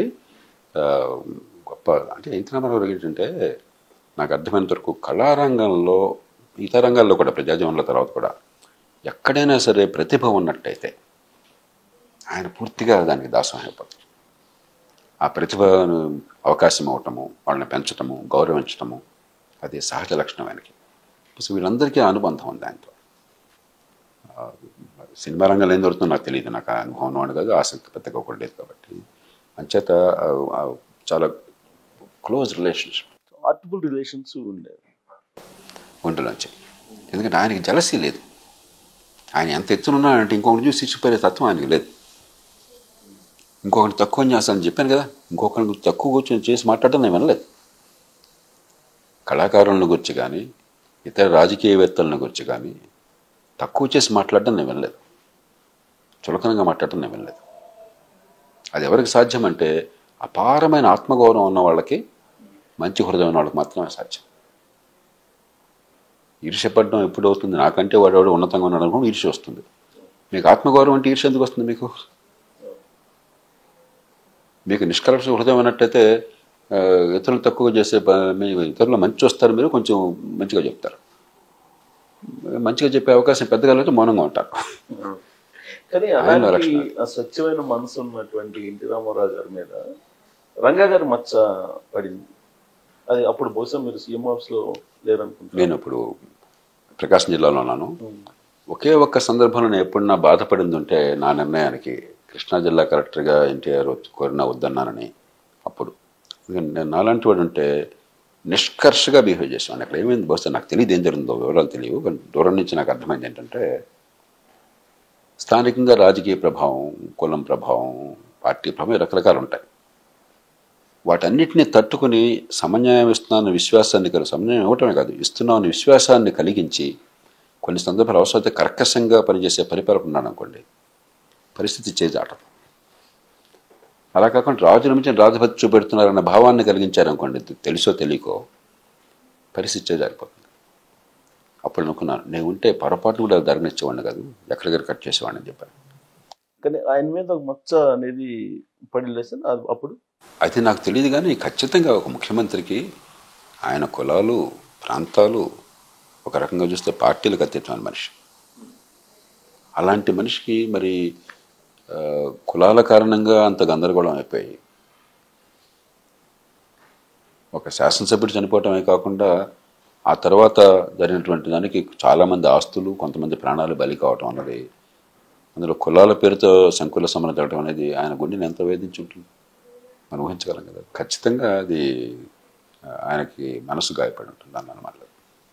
సో మొత్తం ఆయన టెన్యూర్లో ఎక్కడ కూడా ప్రాంతీయ భేదాలు కానీ, అసలు ఆయనకి కులం మతం, ఇప్పుడు ఆంధ్రప్రదేశ్లో అప్పటిదాకా చరిత్రలో కర్ఫ్యూ ఉంది, కర్ఫ్యూ లేదు, మత కల్లోలు ఉన్నాయి, మత కల్లోలు లేవు. తేడా ఏమిటి? ఎన్టీ రామారావు ఉన్నారు లేదా అని ఈ ఒక్కదానిలో మీరు చూడొచ్చు. Proof of the pudding is eating, మాటలు కాదు చెప్పవలసింది. ఆయన ఏనాడు కూడా ఏ క్షణం కూడా ఈ కులం ఫలానా, ఈ మతం ఫలానా, ఈ ప్రాంతం ఫలానా అన్నది పొరపాటు కూడా ఆయన లేదు. అసలు అది ఆయన డిక్షనరీ లేదు. నాతో ఏమన్నా ఆయన కొద్దిగా ఫేవర్ చేయండి అని చెప్తే ఒక్కటే మాట చెప్పారు ఏదో సందర్భంలో, కొంచెం బీసీలను గట్టిగా చూసుకోండి అని చెప్పారు ఏదో. ఎందుకంటే రాజకీయంగా కాంగ్రెస్ పార్టీ సహజంగా కొన్ని వర్గాలకి, నా కాంగ్రెస్ ఇతర పార్టీలు దేశం అంతా ఇంకో కొన్ని వర్గాలకు ఉంటాయి. అది రాజకీయం అటువంటిది. వైస్ ఛాన్సలర్ను ఏదో వేస్తున్నప్పుడు సందర్భంలో వచ్చింది అట్లా తప్ప. ఒక చిన్న ఉదాహరణ చెప్తానంటే ఎంత అసలు రాగద్వేషాలకు అతీతంగా వ్యవహరించేవాళ్ళు చెప్పాను. జేఎన్టీయూ వైస్ ఛాన్సలర్ పోస్ట్ వచ్చింది, ఖాళీగా ఉంది. వైస్ ఛాన్సలర్ని వేయాలనుకున్నప్పుడు ఒక్కటే ప్రభుత్వం నుంచి నాకు వచ్చిన ఆదేశం, ముఖ్యమంత్రి గారి నుంచి, ఒక గొప్ప దళిత ప్రొఫెసర్ని మనం చేద్దామండి, ఒక యూనివర్సిటీ కావాలి, జేఎన్టీయూ చేస్తే బాగుంటుంది అన్నారు. అదొక్కటే ఆయన నాకు ఇచ్చిన ఆదేశం. నేను దుర్భిణి వేసి దేశంలో అందరినీ సంప్రదించి బెస్ట్ టెక్నాలజిస్ట్, ఐఐటీల్లో కానీ ఇంకా ఇతర దేశాల్లో కానీ పనిచేసినటువంటి బెస్ట్ పర్సన్ దళిత బ్యాక్గ్రౌండ్ నుంచి ఎవరని చెప్పంటే ప్రొఫెసర్ దయారత్న గారు అని చెప్పి నాకు మొత్తం వివరాలు ఇచ్చారు. బయోడేటా చాలా ఇంప్రెసివ్గా అనిపించింది నాకు. నేను ఆయన కలవాలా, ఎన్టీ రామారావు ఆయన కలవాలా, ముఖ్యమంత్రి కలవాలా. నేను కేవలం ఈ పత్రాలు చూశాను, నేను చాలా ఇంప్రెస్ అయ్యాను. ముఖ్యమంత్రి గారికి చూపెట్టాను, ఆయనకి వివరించాను. బ్రహ్మాండంగా ఉందన్నారు. ఆయన వేద్దామండి అన్నాను. బ్రహ్మాండం చెప్పి సర్వీస్ చేద్దామన్నారు. ఆయన కానీ నేను కానీ కలవకుండా వైస్ ఛాన్సలర్గా వేశాం. తెలుగునాట కానీ ఈ దేశంలో కానీ ఎప్పుడైనా జరిగిందని చెప్పండి. అసలు ఉండదు కదా, డైరెక్ట్గా పరిచయం ఉన్న వాళ్ళు లేదంటే ఆయన వైస్ ఛాన్సలర్గా పదవి స్వీకారం చేసేసిన తర్వాత కూడా నాకు తెలియదు అసలు. ఆ తర్వాత నాకు లోక్సత్వోద్యమంలో ఆయన తెలిసారు. ప్రస్తుతం అనారోగ్యంగా ఉన్నారు, ఇప్పుడు కలుద్దాం అనుకుంటున్నాను. నేను మంచాన్ని పట్టున్నారని విన్నాను. ఎందుకంటే అసలు ఏమి సిఫారసు కానీ ఏం లేదు, జీరో. ఆయన ఎంపిక కూడా చాలా పర్ఫెక్ట్గా ఉంటుంది అని అంటారు. అంటే ఎంప్లాయీస్ని అపాయింట్ చేసి, ఎందుకంటే ఆయనకి నిజాయితీ ఉందా లేదా, ఆయన దృష్టిలో క్యారెక్టర్, తాగుడంటే కోపం ఆయనకి, ఇలాంటివి ఉంటాయి. క్యారెక్టర్ ఉందా లేదా, 3 ప్రజలకు సేవ చేస్తే దృక్పథం ఉందా లేదా, 4 సామర్థ్యం ఉందా లేదా. ఈ 4 ఉంటే ప్రాణం పెట్టేస్తాడు, ఇంకేం అక్కర్లేని. ఆయనకి ఉన్న మనిషి మీద చెడు భావం కలిగించాలంటే ఈ 4 లేవని చెప్తే చాలు. జనరల్గా వింటారా సార్ అసలు? అంటే వేరే నెగిటివ్ యాంగిల్లో చెప్తే ఆయనకి వింటారా? వింటమే కదండి, ఆయన ఆహ్వానించేవారు. ఇప్పుడు అధికారులు కూడా ఏంటంటే కొంచెం ఎక్కువగా ఆలోచిస్తారు కొన్ని విషయాలు. రాజుల మించిన రాజభక్తి చూపెడతారు కొన్ని విధానాలు. ఇప్పుడు ఎన్టీ రామారావు అనేటువంటి ధైర్యంగా నిర్ణయాలు తీసుకునే మనిషి, కొత్త పంతులు తొక్కే మనిషి ఉన్నప్పుడు మనం పూర్వపరాలు చెప్పాలి. ఒక సంకల్పం ఉంటే దాన్ని ఎలా అమలు చేయాలో మనం చెప్పాలి. కొన్ని సందర్భాల్లో అధికారులు సార్ పొలిటికల్గా ఇబ్బంది అవుతుంది. పొలిటికల్గా మీకెందుకండి, ప్రజలు మాకు బాధ్యత పెట్టారు, ఓటు పడుతుందా లేదా ప్రజలు ఆగించాలి, నేను చూసుకుంటాను, ప్రజలకు మంచిదా కాదా అది మీ బాధ్యత అని చెప్పేవాడు అన్నమాట. మామూలుగా రాజకీయంలో ఉన్నాడు, మా పొలిటికల్ జోన్ చెప్తారు. ఆయన కోపడేవాడు, పొలిటికల్గా మీకెందుకు, ప్రజలకు మంచిదా కాదా, రాష్ట్రానికి మంచిదా కాదా అది మీ బాధ్యత అని చెప్పాను. ఎన్నోసార్లు నేను విన్నాను అందులో.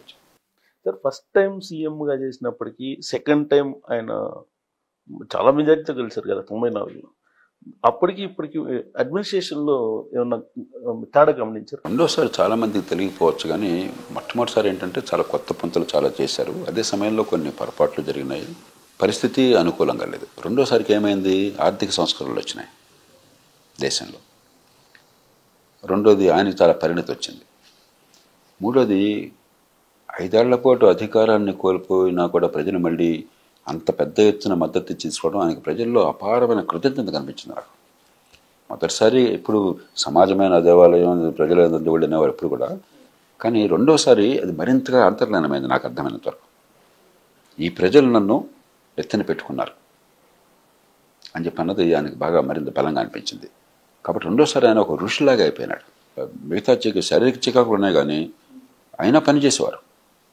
బట్ అదివరకు బహుశా అదివరకు అప్పుడు ఆయన ఎన్నికల్లో పోటీ చేసినప్పుడు కానీ మొట్టమొదటి పార్టీని స్థాపించినప్పుడు కానీ అది ఏం పని అది మామూలు మనుషులు చేసే పని. అది బహుశా అంత కష్టపడడం కష్టమే కానీ ఆ కష్టం తగ్గింది. కానీ ఈసారి మరింత స్పష్టత, హృదయంలో మరింత నైర్మల్యం, ప్రజలంటే కృతజ్ఞతాభావం ఉండేది.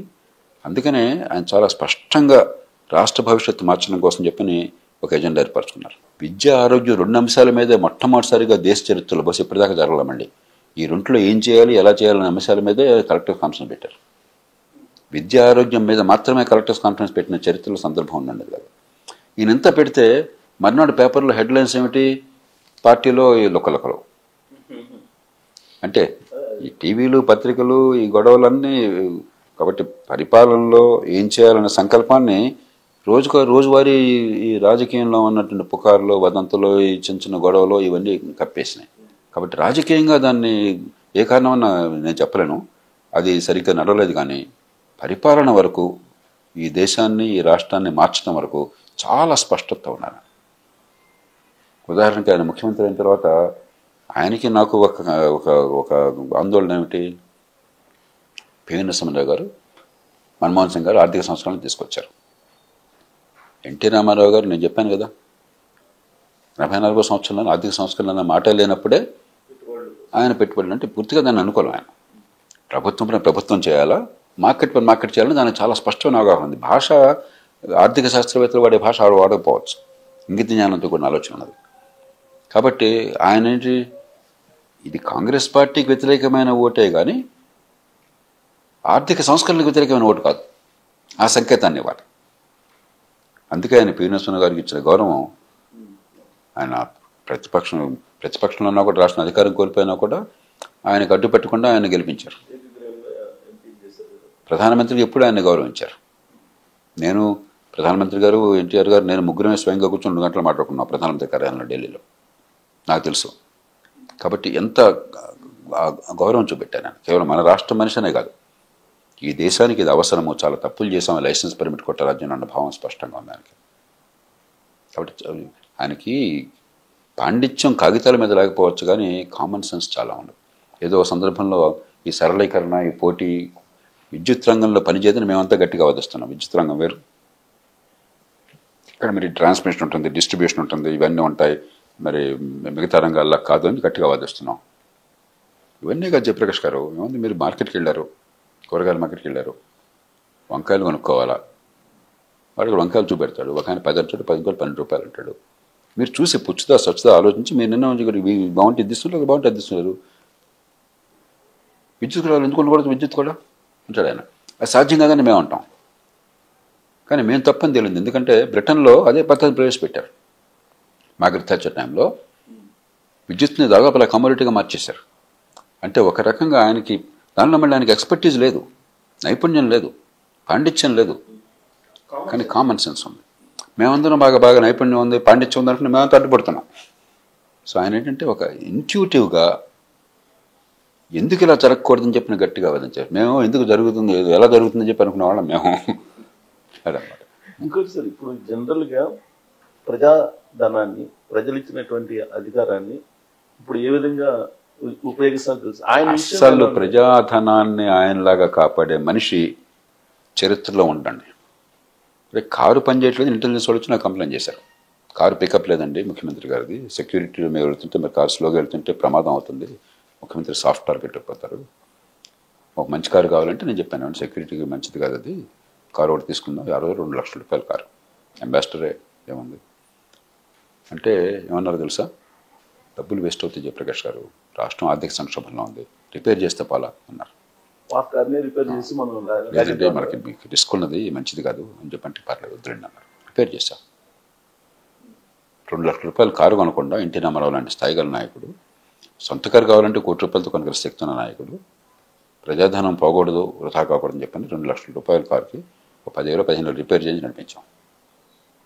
ఇంకెక్కడ ఉంటున్నా చూడండి, ఓల్డ్ జిఏడిలో ముఖ్యమంత్రి కార్యాలయం వెళ్ళాలని నిర్ణయం చేశారు. అది పాత బిల్డింగ్, అది ఇప్పుడు తర్వాత కొట్టేశారు. బ్లాక్ పేరు నాకు గుర్తులేదు, సెక్రటరీ మధ్యలో ఉండేది ఓల్డ్ బిల్డింగ్. ముఖ్యమంత్రి కొత్తగా కాలు పెడుతున్నారు, అప్పటిదాకా ముఖ్యమంత్రి చాలా కాలం అక్కడ లేరు, అంతకుముందు ఉండేవాడు. కానీ 1 పైసా ఖర్చు పెట్టాల. అక్కడ పాత కొబ్బరి నారుతో ఉన్నటువంటి కార్పెట్ లాంటిది ఉండేది, దుమ్ము ధూళి కొన్ని ఏళ్ల నుంచి పెరిగిపోయి ఉంటుంది కదా, అది భరించలేక నేను తీయించేసి అక్కడ వినాయిల్ ఫ్లోరింగ్ వేయించాను. 10,000-15,000 అయిందంతే. అది నేను పెట్టించాను గొడవ చేసి. అది తప్ప ఒక్క రూపాయి ఖర్చు పెట్టాల, ఒక్క సోఫా కోసం కూడా ఖర్చు పెట్టాల. అంటే డబ్బు వృధా కాకూడదు, ప్రజల కోసం ఎంతైనా చేద్దాం, ఎన్ని 100 కోట్లైనా 1000 కోట్లైనా సరే చేసేద్దాం. కానీ ప్రజాధనం మన సుఖం కోసమో మన అవసరం కోసమో మన లాభం కోసం పైసా కూడా పడండి. అంత స్పష్టత ఉన్న మనిషిని నేను చూడలేదు. క్యాబినెట్ కూడా అంతే కంట్రోల్లో పెట్టేవాళ్ళు. ప్రజాధనం వేస్ట్ కావడానికి ఇష్టం లేదండి. మనం ఆయన కనుక ప్రజాధనం ఏముంది గోంగూర, మన తమ్ముళ్ళంతా కష్టపడ్డారు తినేని వాళ్ళని అనుకుంటే అది గొడవ ఉండేది. నిజాయితీగా మాట్లాడుకుందాం మనం. 84లో కానీ తర్వాత కానీ మిగతా ఏ కారణాలు ఎన్నున్నా కూడాను ఆయన కనుక మామూలు రాజకీయవేత్తగా ఉన్నట్టయితే గొడవ ఎందుకుండే అసలు ఉండదు కదా. అసలు అప్పుడే సార్ ఆ టైంలోనే ఈ కొంతమంది స్టూడియోలకి స్థలాలు ఇచ్చిన ఇష్యూస్ కూడా ఏదో వచ్చాయి. దాని మీద వాళ్ళు ఏదైతే పర్పస్ మీద తీసుకున్నారో ఆ పర్పస్ ఉంటే ఉన్నట్టు, లేదంటే వెళ్ళి వెనక్కి తీసేసుకోండి అన్నారట కదా. ఇప్పుడు అంతకు మునుపు ఏదో కొన్ని జరిగినాయి, కోర్టులకు వెళ్ళారు, గందరగోళం అయింది. నాకు తెలిసిన విషయం ఏంటంటే కొంతమంది పేర్లు చెప్పను నేను, ప్రముఖులైనటువంటి కళాకారులు కళారంగంలో కూడా ఆయనతో కూర్చుని బాగా ఆయన్ని ఒకరోజు కీ ఇస్తున్నారు. ఆయనకి ఆవేశం వస్తుంది. ఆయనకేమో ప్రజల ఆస్తులు ప్రజాధనం వృధాగా పోవటం ఇష్టం లేదు. సో ఆయనకి బాగా కీ ఇస్తుంటే బ్రేక్ఫాస్ట్లో ఉన్నాం మేమంతా కూడా. వాళ్ళకి నేను ఎవరో తెలియదు. ఒక 10 పావుగంట వాళ్ళని మాట్లాడించి మధ్యలో కొంచెం అడ్డుకుని కొంచెం బాగా కోప్పడ్డాను వాళ్ళని. ఏమండి, పెద్ద ఆయన చాలా లాంటి మనసు అయింది, తెల్లటి మనసు, ఆవేశం ఉంటుంది ఆయనకి. ఇవాళ రాష్ట్రంలో చాలా చేయాల్సిన పనులు ఉన్నాయి, ఆయనకి పెద్ద మ్యాండేట్ ప్రజలు ఇచ్చారు. ఇలాంటి వాళ్ళు ఇచ్చి ఆ మనసులో ఆయనకి ప్రశాంతత కల్పించి ఆయన ద్వారా రాష్ట్రాన్ని మంచి పనులు జరిగే ఏర్పాట్లు చేయాలి. లేకపోతే ఆయన మనసుకి కీ ఇచ్చి రెచ్చగొట్టి ఆయన మనసు కల్లోలపరచాలా, ఏం చేస్తున్నారు మీరు, ఇంకొక గట్టి కోపడ్డాను. వాళ్ళకేం అర్థం కాలేదు. ఏంటన్నా ఆయన ఎదురుగా ఇలాంటి మాట్లాడుతున్నాడు, ఆయన మాట్లాడుకుని కూర్చున్నాడు అని చెప్పి వాళ్ళకి అర్థం కాల. వాళ్ళు మౌనం అయిపోయారు. ఇప్పుడు ఆయనతో అన్నాను నేను, మనకి పెద్ద మ్యాండేట్ ఇచ్చారు ప్రజలు. గతంలో మీరు గట్టిగా ప్రజల ఆస్తులు కాపాడాలని ప్రయత్నం చేసినా కూడా మీ మీద విరుచుకుపడ్డారు, అపార్థం చేసుకున్నారు, కోర్టులు జరగలేదు, ఎందుకు ఇవంతాను. అవన్నీ జరిగితే తహసీల్దార్ చూసుకుంటాడు, ఆర్డీఓ చూసుకుంటాడు, మరొకరు చూసుకుంటారు అనగానే ఆయన అయిపోయాడు. అదొక్కటి నాకు తెలుసు సంఘటన. ఎందుకంటే ఆయనకేమో ఇప్పుడు చాలా సందర్భాల్లో ప్రజాధనాన్ని కాపాడడం కోసమో ప్రజలను కాపాడడం కోసమో గట్టి చర్యలు తీసుకోవాలని కోరుకుండేది. ఉదాహరణకి అవినీతి పరులు ఒకరిద్దరు విషయంలో సస్పెండ్ చేయాలని గట్టిగా అన్నారు ఆయన. నేనే వారించాను, గతంలో చేశారు మీరు సస్పెండ్ చేస్తే వాళ్ళంతా ఢిల్లీకి పోయి వార్తలు చూపెట్టుకుని వాళ్ళంతా మెడల్స్ పొందారు. ఎందుకంటే ఈ దేశంలో ఎవరిని చేయలేడు, ఇద్దరు ఉన్నతాధికారుల్ని వికృతమైన రాజకీయం నడుస్తుంది. కనీసం మనకి ప్రజలకు ఇబ్బంది లేకుండా పక్కన పెడద్దాం, మనం చేయాల్సిన పని చాలా ఉంది, ఈ పంచాయతీలో మన బుద్ధి శాంతి తాగకుంటామని చెప్పి నేను పరిస్థితి ఒప్పుకున్నాను. మొదటి రోజుల్లో ఆయన కొంచెం మరింత కఠినంగా ఉండేవారు. నేను అనుభవం ఆయన చూపెట్టేవాడిని. దాని చివరికి ఏమైంది, మన ఫలితం జరగాలిగా ప్రజలకి, మన శక్తి అంతా వృధా అవుతుంది. ప్రయారిటీస్ విషయంలో సీఎంలకి ఎవరు ప్రయారిటీస్ వాళ్ళకు ఉంటాయి కదా. రామారావు గారికి ఏ ప్రయారిటీ ఉండేది ఎక్కువ? ఆయనకి ప్రధానంగా పేదల కడగండ్లు తొలగాలండి. సామాన్యుడి బతుకు సంతోషంగా ఉండాలి. ఏ కుటుంబంలో పుట్టినా కూడా రేపు పొద్దున ఎదగలుగుతాను నమ్మకం కావాలి ఆ పిల్లలకి చెప్పండి. దాంతో ఎప్పుడు కూడా ఆయన విద్య, ఆరోగ్యము, సంక్షేమము, అభివృద్ధి, ఉపాధి, ఆదాయము.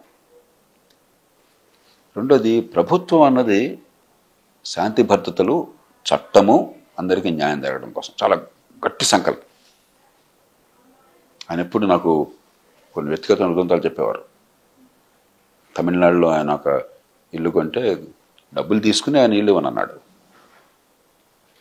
ఇదేమిట్రా అని చెప్పిన ఎన్టీఆర్ని కలిస్తే ఆయన, తమ్ముడు నీకు విషమైందని, తమ్ముడు నీకేం భయం లేదు, ఇప్పుడు ఎన్టీఆర్ గారు నాతో మాట్లాడడం, భగవంతుడు సంపాదించిందా నిజాయితీ సంపాదించినంతా కూడా కోల్పోయాం మనం ఏంటని చెప్పి ఆందోళన పడ్డాను. పోనీ డబ్బులు తిరిగి ఇచ్చా నాకు ఇల్లు ఇవ్వకపోతే అని చెప్పంటే ఇవ్వనన్నాడు. ఇప్పుడు ఏం చేయాలి, ఆయన దగ్గరికి వెళ్తే ఆయన రేపు పొద్దున కల్లా వెండి పళ్ళెల్లో తాళం చెవితో మీ ఇంటికి వస్తాడన్నాడు ఎంజీఆర్ గారు. మన నడిపోతే నిజంగానే వెండి పళ్ళెల్లో తాళం చెవితో ఆయన వచ్చాట. ఏమైందో మధ్య మనకు తెలీదు, ఇల్లు దక్కింది ఆయనకి. అట్లా ఉండాలని పరిపాలన. అందుకనే స్థానిక న్యాయాలయాల చట్టం, ఎక్కడికక్కడ న్యాయ పంచాయతీలు అని పేరు పెట్టారు ఆయన. సామాన్యమైన విషయాల్లో ఎక్కడికక్కడ ప్రజలకు వేగంగా ఖర్చు లేకుండా న్యాయం అందాలి. ఆ చట్టం రూపకల్పన చేశాం. ఇంతవరకు బహుశా ఈ దేశంలో ఏ ముఖ్యమంత్రి ప్రధానమంత్రి పనిచేసి ఉంటారు. 25-30 రోజుల పాటు ప్రతిరోజు ఒక అరగంట గంట సేపు ఆ డ్రాఫ్ట్ని స్వయంగా ఆయన పరిశీలించేవారు. ఒక చట్టం డ్రాఫ్ట్ని ప్రధానమంత్రి కానీ ముఖ్యమంత్రి కానీ స్వయంగా ఏదో ఒకసారి కూర్చొని చేయడం కాదు, క్యాబినెట్లో ఉన్న చోట అధికారులతో ప్రతిరోజు కూర్చుని చర్చించడం, ప్రతి పదము ప్రతి వాక్యము అర్థం చేసుకుని దాని గురించి ఆలోచించడం. నేను ఇంతవరకు న్యాయ పంచాయతీ ఉన్నాను, అది రాష్ట్రపతి ఆమోదం కావాల్సి వచ్చింది. ఇక్కడ అసెంబ్లీలో ఆమోదం ముందుగా రాష్ట్రపతి ఆమోదం ఇవ్వకుండా ఆపేశారు జరగడం. అదే స్ఫూర్తితో నేను జాతీయ స్థాయిలో తర్వాత గట్టిగా ప్రశ్నిస్తే జాతీయ సలహా మండలిలో ఉండగా స్థానిక న్యాయాలయాల చట్టం తీసుకొచ్చాను, గ్రామ న్యాయాలయాల చట్టం అన్న పేరుతో. అది అమలు కాలేదు వేరు విషయం. ఈ దేశంలో నాకు అప్పుడు అనుభవం పాఠాలు నేర్పింది. మంచి చట్టం రావడం కష్టం, వచ్చాక అమలు కావడం మరింత కష్టం, అమలు వస్తే ఫలితాలు రావడం ఇంకా కష్టం అని చెప్పండి. ఇదంతా ఒక ఎత్తు అయితే సార్, రామారావు గారు డ్రెస్సు ఏంటి అసలు? అది రకరకాల డ్రెస్ మారుస్తూ ఉంటారు. కొన్ని రోజులు కాషాయం వేశారు, కొన్ని రోజులు తలపాగా జుట్టుగా కనిపించేవాళ్ళు. ఆవేశపరుడు ఆయన. సినిమా అనుభవం అందుకున్న నాటకీయత కూడా ఉంటుంది. మన ఇప్పుడు మీ మీ మీ వృత్తి, మీ జీవితం, మీ అనుభవం మిమ్మల్ని ఇప్పుడు నేను డ్రెస్ ఎలా ఎందుకు వేస్తాను? చిన్నప్పుడు టక్ అంటే తెలిసేది కదా. మా కాలేజీలో ఒక్క క్లాస్మేట్ టక్ చేసేవాడు. 7-8 రమేష్లు ఉన్నారు కాబట్టి ఇతను టక్ రమేష్ అనేవాళ్ళం మేము. ఇప్పుడు ఎందుకు వేస్తున్నాను? ఆ తర్వాత నా అనుభవము, నా వృత్తి, నా ప్రవర్తన కానీ నా ఆహార్యాన్ని కానీ శాస్త్రం. అలాగే ఆయన దీని కారణంగా. రెండోది చాలా ఇమోషనల్ పర్సన్ ఆయన. ఒకరోజు వివేకానందుడి జీవితం, ఆయన సందేశం బాగా మనసులోకి ఎక్కిన తర్వాత సహజంగా ఆయనకి అలా గెటప్లో ఉండేవాళ్ళు. ఇప్పుడు అందులో ఆయన గురించి ఏమంటారు, కొంతమంది ఏమంటారు యాక్టర్ని మెథడ్ యాక్టర్స్ అంటారు. కొంతమంది ఏమో ఆ సమయంలో నటించడం, అంతే డైలాగ్ చెప్పడం. మరి కొంతమంది జీవించడం. ఎన్టీఆర్ గారు ఒక పాత్ర వేస్తే ఆ పాత్రలో జీవించేవాడు చెప్తారు, మెథడ్ యాక్టర్ ఆయన. దానికి తర్వాత వచ్చిన పదం ఇది. ఆ రోజుల్లో ఈ పదం నాకు తెలిసిన వరకు లేదు. ఉదాహరణకి ఆయన ఒక దేవుడి పాత్ర వేస్తే శాకాహారం మాత్రమే తిని మరి పస్తులుండి ఆహార నియమాలు గట్టిగా పాటించి ఆ ట్రస్ట్లోనే ఉండి ఏ రకంగా వదిలేదు. కాబట్టి ఆ బ్యాక్గ్రౌండ్ ఆ నేపథ్యం ఉన్నప్పుడు ఒకసారి ఇమోషనల్గా ఆయన గట్టిగా మనసు పెట్టినప్పుడు మరి వివేకానందుడి ఆ కారణంగా అది వచ్చింది. మిగతా సందర్భాల్లో మామూలుగా ఆయన తెల్ల డ్రెస్ అంతకుముందు వేసుకునేవారు, మళ్ళీ తర్వాత మళ్ళీ మామూలు డ్రెస్కి వచ్చారు కదా. సో ఆయనకి ఇంకోటి సార్, ఆయనకి ఆస్ట్రాలజీ, తర్వాత ఈ ఆధ్యాత్మికం, ఇవన్నీ కొంచెం ఆయన ప్రవేశం ఎక్కువ ఉంటుంది. ఆస్ట్రాలజీ నాకు తెలియదు. ఆధ్యాత్మికం కూడా ఆయన మామూలు ఆధ్యాత్మికం కాదు ఆయనది. ఇప్పుడు హైందవ సంప్రదాయంలో దేవుడిని గూర్చి మీ ఆలోచన రకరకాల రూపాల్లో ఉంటుంది. అన్నీ చెల్లితే మనం చెట్టుని పూజించవచ్చు, పుట్టని పూజించవచ్చు. నాకు అర్థమైనంత వరకు ఆయన ప్యాంథియిస్ట్. ఐన్స్టైన్ కూడా అలాంటి వాడే, ప్యాంథియిస్ట్. అంటే లోకమంతా కూడా సర్వేశ్వరుడు వ్యాపించున్నాడు. మీలో ఉన్నాడు, నాలో ఉన్నాడు, లోకమంతటా ఉన్నాడు, ప్రతి జీవిలో ఉన్నాడని చెప్పని ఆ రకంగా నమ్మే మనిషి. అంతే తప్ప మామూలుగా ఫలానా దైవము ఫలానా ఇది అది కాదు ఆయన. రెండోది ఆయన జీవితము, ఆయన ఆలోచనలు మీరు చూస్తే తొలి దశలో ఆ రోజుల్లో కృష్ణా జిల్లాలో తిరుపతి రామస్వామి గారు, ఆ తర్వాత గోపరాజు రామచంద్రరావు గారు, గోరా, వీళ్ళందరూ ఏమిటంటే దేవుడినాడు లేదా పక్కన పెట్టండి, ఒక రేషనల్ దృక్పథం. వాళ్ళకంటే ఒక తాత్విక దృక్పథం అంతా కూడా హేతుబద్ధమైన వాదన. కాబట్టి క్రతువుల మీద నమ్మకం కాకుండా మూఢనమ్మకాల నుంచి బయటపడాలి, అనవసర ఖర్చుల నుంచి బయటపడాలి. అందుకని ఆయన ఓ సందర్భంలో నాగభైరవ కోటేశ్వర గారి అబ్బాయికి వివాహం ఆయన వచ్చేసారు. ఆయన కోరారు, ఆయనకు పెళ్లికి ఉంది మీరు రాని చెప్పండి, నేనే చేస్తాను అన్నట్టు. సో ఏంటంటే ఆ దృక్పథం చేత ఆయన్ని మామూలుగా అంచనా వేయలేం. ఆయన మూఢనమ్మకాల మతం కాదు ఆయన. ఆయన ఒక సర్వవ్యాప్తి చెందినటువంటి ప్యాంథియిజం అంటాం దానికి. చాలామంది శాస్త్రవేత్తలుగా మిగతావాళ్ళు కానీ ఆ ప్యాంథియిజం నమ్ముతారు, ఆ రకమైన దాన్ని. రెండోది అదే సమయంలో హేతుబద్ధమైన వాదనలు. ఈ స్పిరిచువల్ ఆధ్యాత్మికతకి, ఈ ప్యాంథియిజానికి, హేతుబద్ధ వాదనలకి ఆయన సంధానం చేశారు. నాకు అర్థమైన దొరకదు. అంతకుమించి లోతుగా నేను ఎప్పుడు ఆయనతో దేవుని గురించి చర్చించలేదు. టైం విషయంలో చాలా ఫంక్షనాలిటీ ఉంటారండి. అంటే కష్టపడే మనిషికి టైం ఎప్పుడు ఉంటుందండి. అంత కష్టపడి మనిషికి. కాబట్టి అందులో రాజకీయంలో ఉన్న వాళ్ళకి పంచువాలిటీ చాలా కష్టం. ఎందుకంటే ప్రజల ఒత్తిడి ఉంటుంది. చాలామంది మరి మిమ్మల్ని కలవాలని కోరుతారు. ప్రజలు సామాన్య ప్రజలు కాకుండా మీ అధికారులు కావచ్చు, మీ తోటి నాయకులు కావచ్చు, మీ అనుచరులు కావచ్చు, టైం ఇవ్వాల్సి ఉంటుంది. కష్టం. కానీ ఎప్పుడైతే శ్రమ ఎక్కువ పడేవారో తర్వాత ఎక్కువగా అనవసరంగా సంభాషణ అక్కర్లా ఆయనతో. అంత విషయం అంటే టక్కని మొక్కు సూటిగా ఉండేది. ఆయన వీళ్ళు చేసేవారు. కాబట్టి ఉన్నంతలో గట్టిగా సమయపాలన ఉండేది. సో ఎక్కువగా ఆయన విమర్శల్ని పాజిటివ్గా తీసుకునే వాళ్ళ, అంటే అసెంబ్లీలో కానీ, అసెంబ్లీ బయట కానీ, లేదంటే రకరకాల విమర్శలు సినిమాల్లో కూడా అప్పట్లో ఆయన మీద చాలా యాంటీ సినిమాలు కూడా వచ్చాయి కదా. దానికి పెద్దగా ఆయన రెస్పాండ్ కాబట్టి నేను ఎప్పుడు చూడాల. మొదట్లో ఉండేదేమో. ఎందుకంటే నేను ఇప్పుడు కూడా చెప్తుంటాను, రాజుల్లాగా సినిమాలో ఉన్న వాళ్ళకి, ప్రజలందరి నిరాజనలు పట్టే వాళ్ళకి రాజకీయం రాగానే గడ్డలు, రాళ్ళు, తిట్లు, శాపనార్థాలు ఇది కదా. అక్కడెప్పుడు కూడా మీకు ఒక గొప్ప స్టార్కి, అందులో ఎన్టీ రామారావు గారు అంటే స్థాయి గల ఇంత లక్షల మంది, కోట్ల మంది ప్రజాతంత్ర మనిషికి ఎప్పుడు కూడా ఎడ్యులేషనే కదా. దాని నుంచి రాజకీయంలో రావడం ఇప్పుడు కూడా మనస్తాపమే. నేను 1-2 సార్లు నవ్వుతూ అన్నాను కూడా, రారాజుల బతుకుల మనిషి మీకు గొడవ ఎందుకండి అని చెప్పాను నేను నవ్వుతూ. కానీ నేను సన్నిహితంగా చూసే నాటికి పెద్ద దానికి అతీతం అయిపోయినారు. దాన్ని పెద్ద పట్టించుకున్న ఇప్పుడు అలవాటు పడతారు కదా. కొంచెం చాలా లోతైనటువంటి మనిషి అయినప్పుడు భూషణ తిరస్కారాన్ని పెద్దగా పట్టించుకునేది కాదు. ఆత్మగౌరవం వేరు, పౌరుషం వేరు. చిన్నవాటికి అనవసరంగా స్పందించడం. ఆయన మొత్తం లైఫ్ని మనం సినిమా పరంగా తీసుకోవచ్చు, పొలిటికల్ పరంగా తీసుకోవచ్చు, మనం వ్యక్తిత్వం పరంగా కూడా తీసుకోవచ్చు. దాన్ని ఈ జనరేషన్కి అందించాలి అని అంటే ఇవన్నీ అందిస్తేనే కొంచెం స్ఫూర్తి వస్తుంది కదా. అందించాలంటే ఏం చేయాలి? ఎలా అందించాలో నేను చెప్పలేను. కానీ ఏమి అవసరమో నాకు, ఒక వ్యక్తి, ఒక మనిషి స్వయం కృషితో ప్రతిభ ఉన్నట్లయితే ఎన్ని అద్భుతాలు సాధించవచ్చో ఆయన గొప్ప ఉదాహరణ. రెండోది, వ్యక్తిగతంగా అన్నీ ఉన్నా కూడా సమాజ హితము, నా జీవితము ఔన్నత్యము రెంటిని కలపడం ఎంత అవసరమో ఆయన జీవితం అద్భుతంగా మనకి చెప్తుంది. మూడోది, స్థిర సంకల్పము, స్థితప్రజ్ఞత. ఆయన పదవి పోయినాడు, బహుశా ఏ మనిషి జీవితంలో అనుకోనంత విషాదం వచ్చినాడు కూడా ఆయన వచ్చి ఆఫీస్ రూమ్లో కూర్చుని మీతో నాతో మామూలుగా సంభాషణ చేయగలగడం ఎంత స్థితప్రజ్ఞత్వం కావాలి. అది చూసి నేర్చుకోవాలి. అందుకనే ఇప్పటికి కూడా ఆయన్ని వ్యతిరేకించిన వాళ్ళు, ఆయన పదవి పోవడానికి ప్రయత్నం చేసిన వాళ్ళు ఏ కారణమన్నా కానీ వాళ్ళ కారణాలు వాడుకుంటాయి.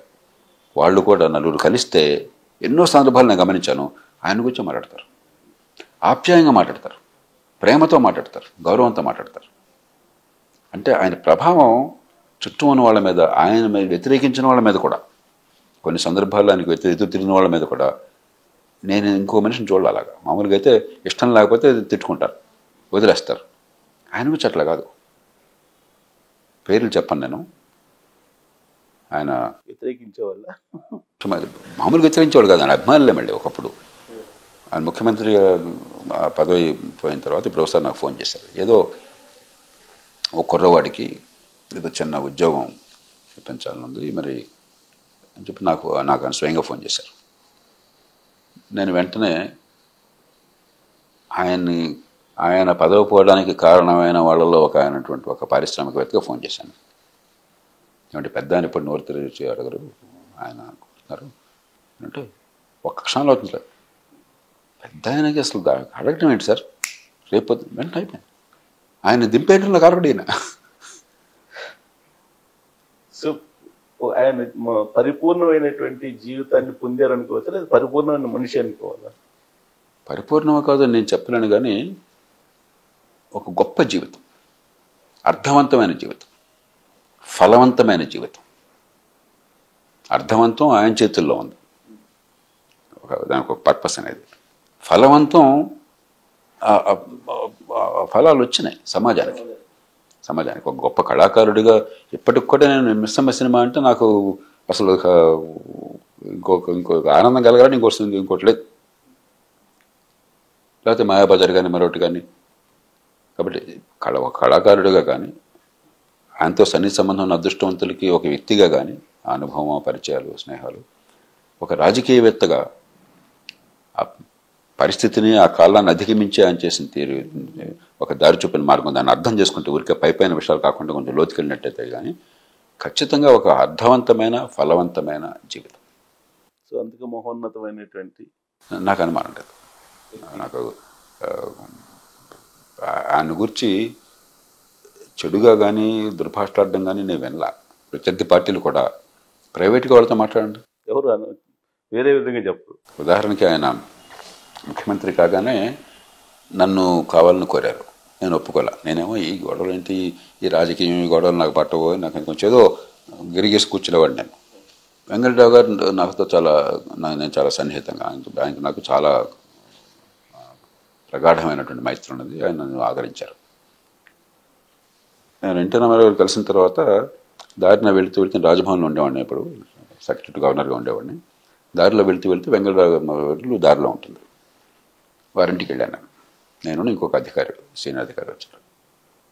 కలగానే ఆయన నాతో మాట్లాడుతున్నారు. అప్పుడు పక్క ఆయన చెప్పారు, అండి మరి చూడండి సార్, ఈయన ఎన్టీఆర్ గారు ఆయన ఆఫీసర్ ఉండమని చెప్పండి, సెక్రటరీగా ఉండమని చెప్పంటే జయప్రకాష్ గారు కాదంటున్నాడు, ఈ రాజకీయం నాకు ఎందుకు అంటున్నారు, మీరు చెప్పండి అంటే వెంటనే ఆయన నాతో చెప్పారు.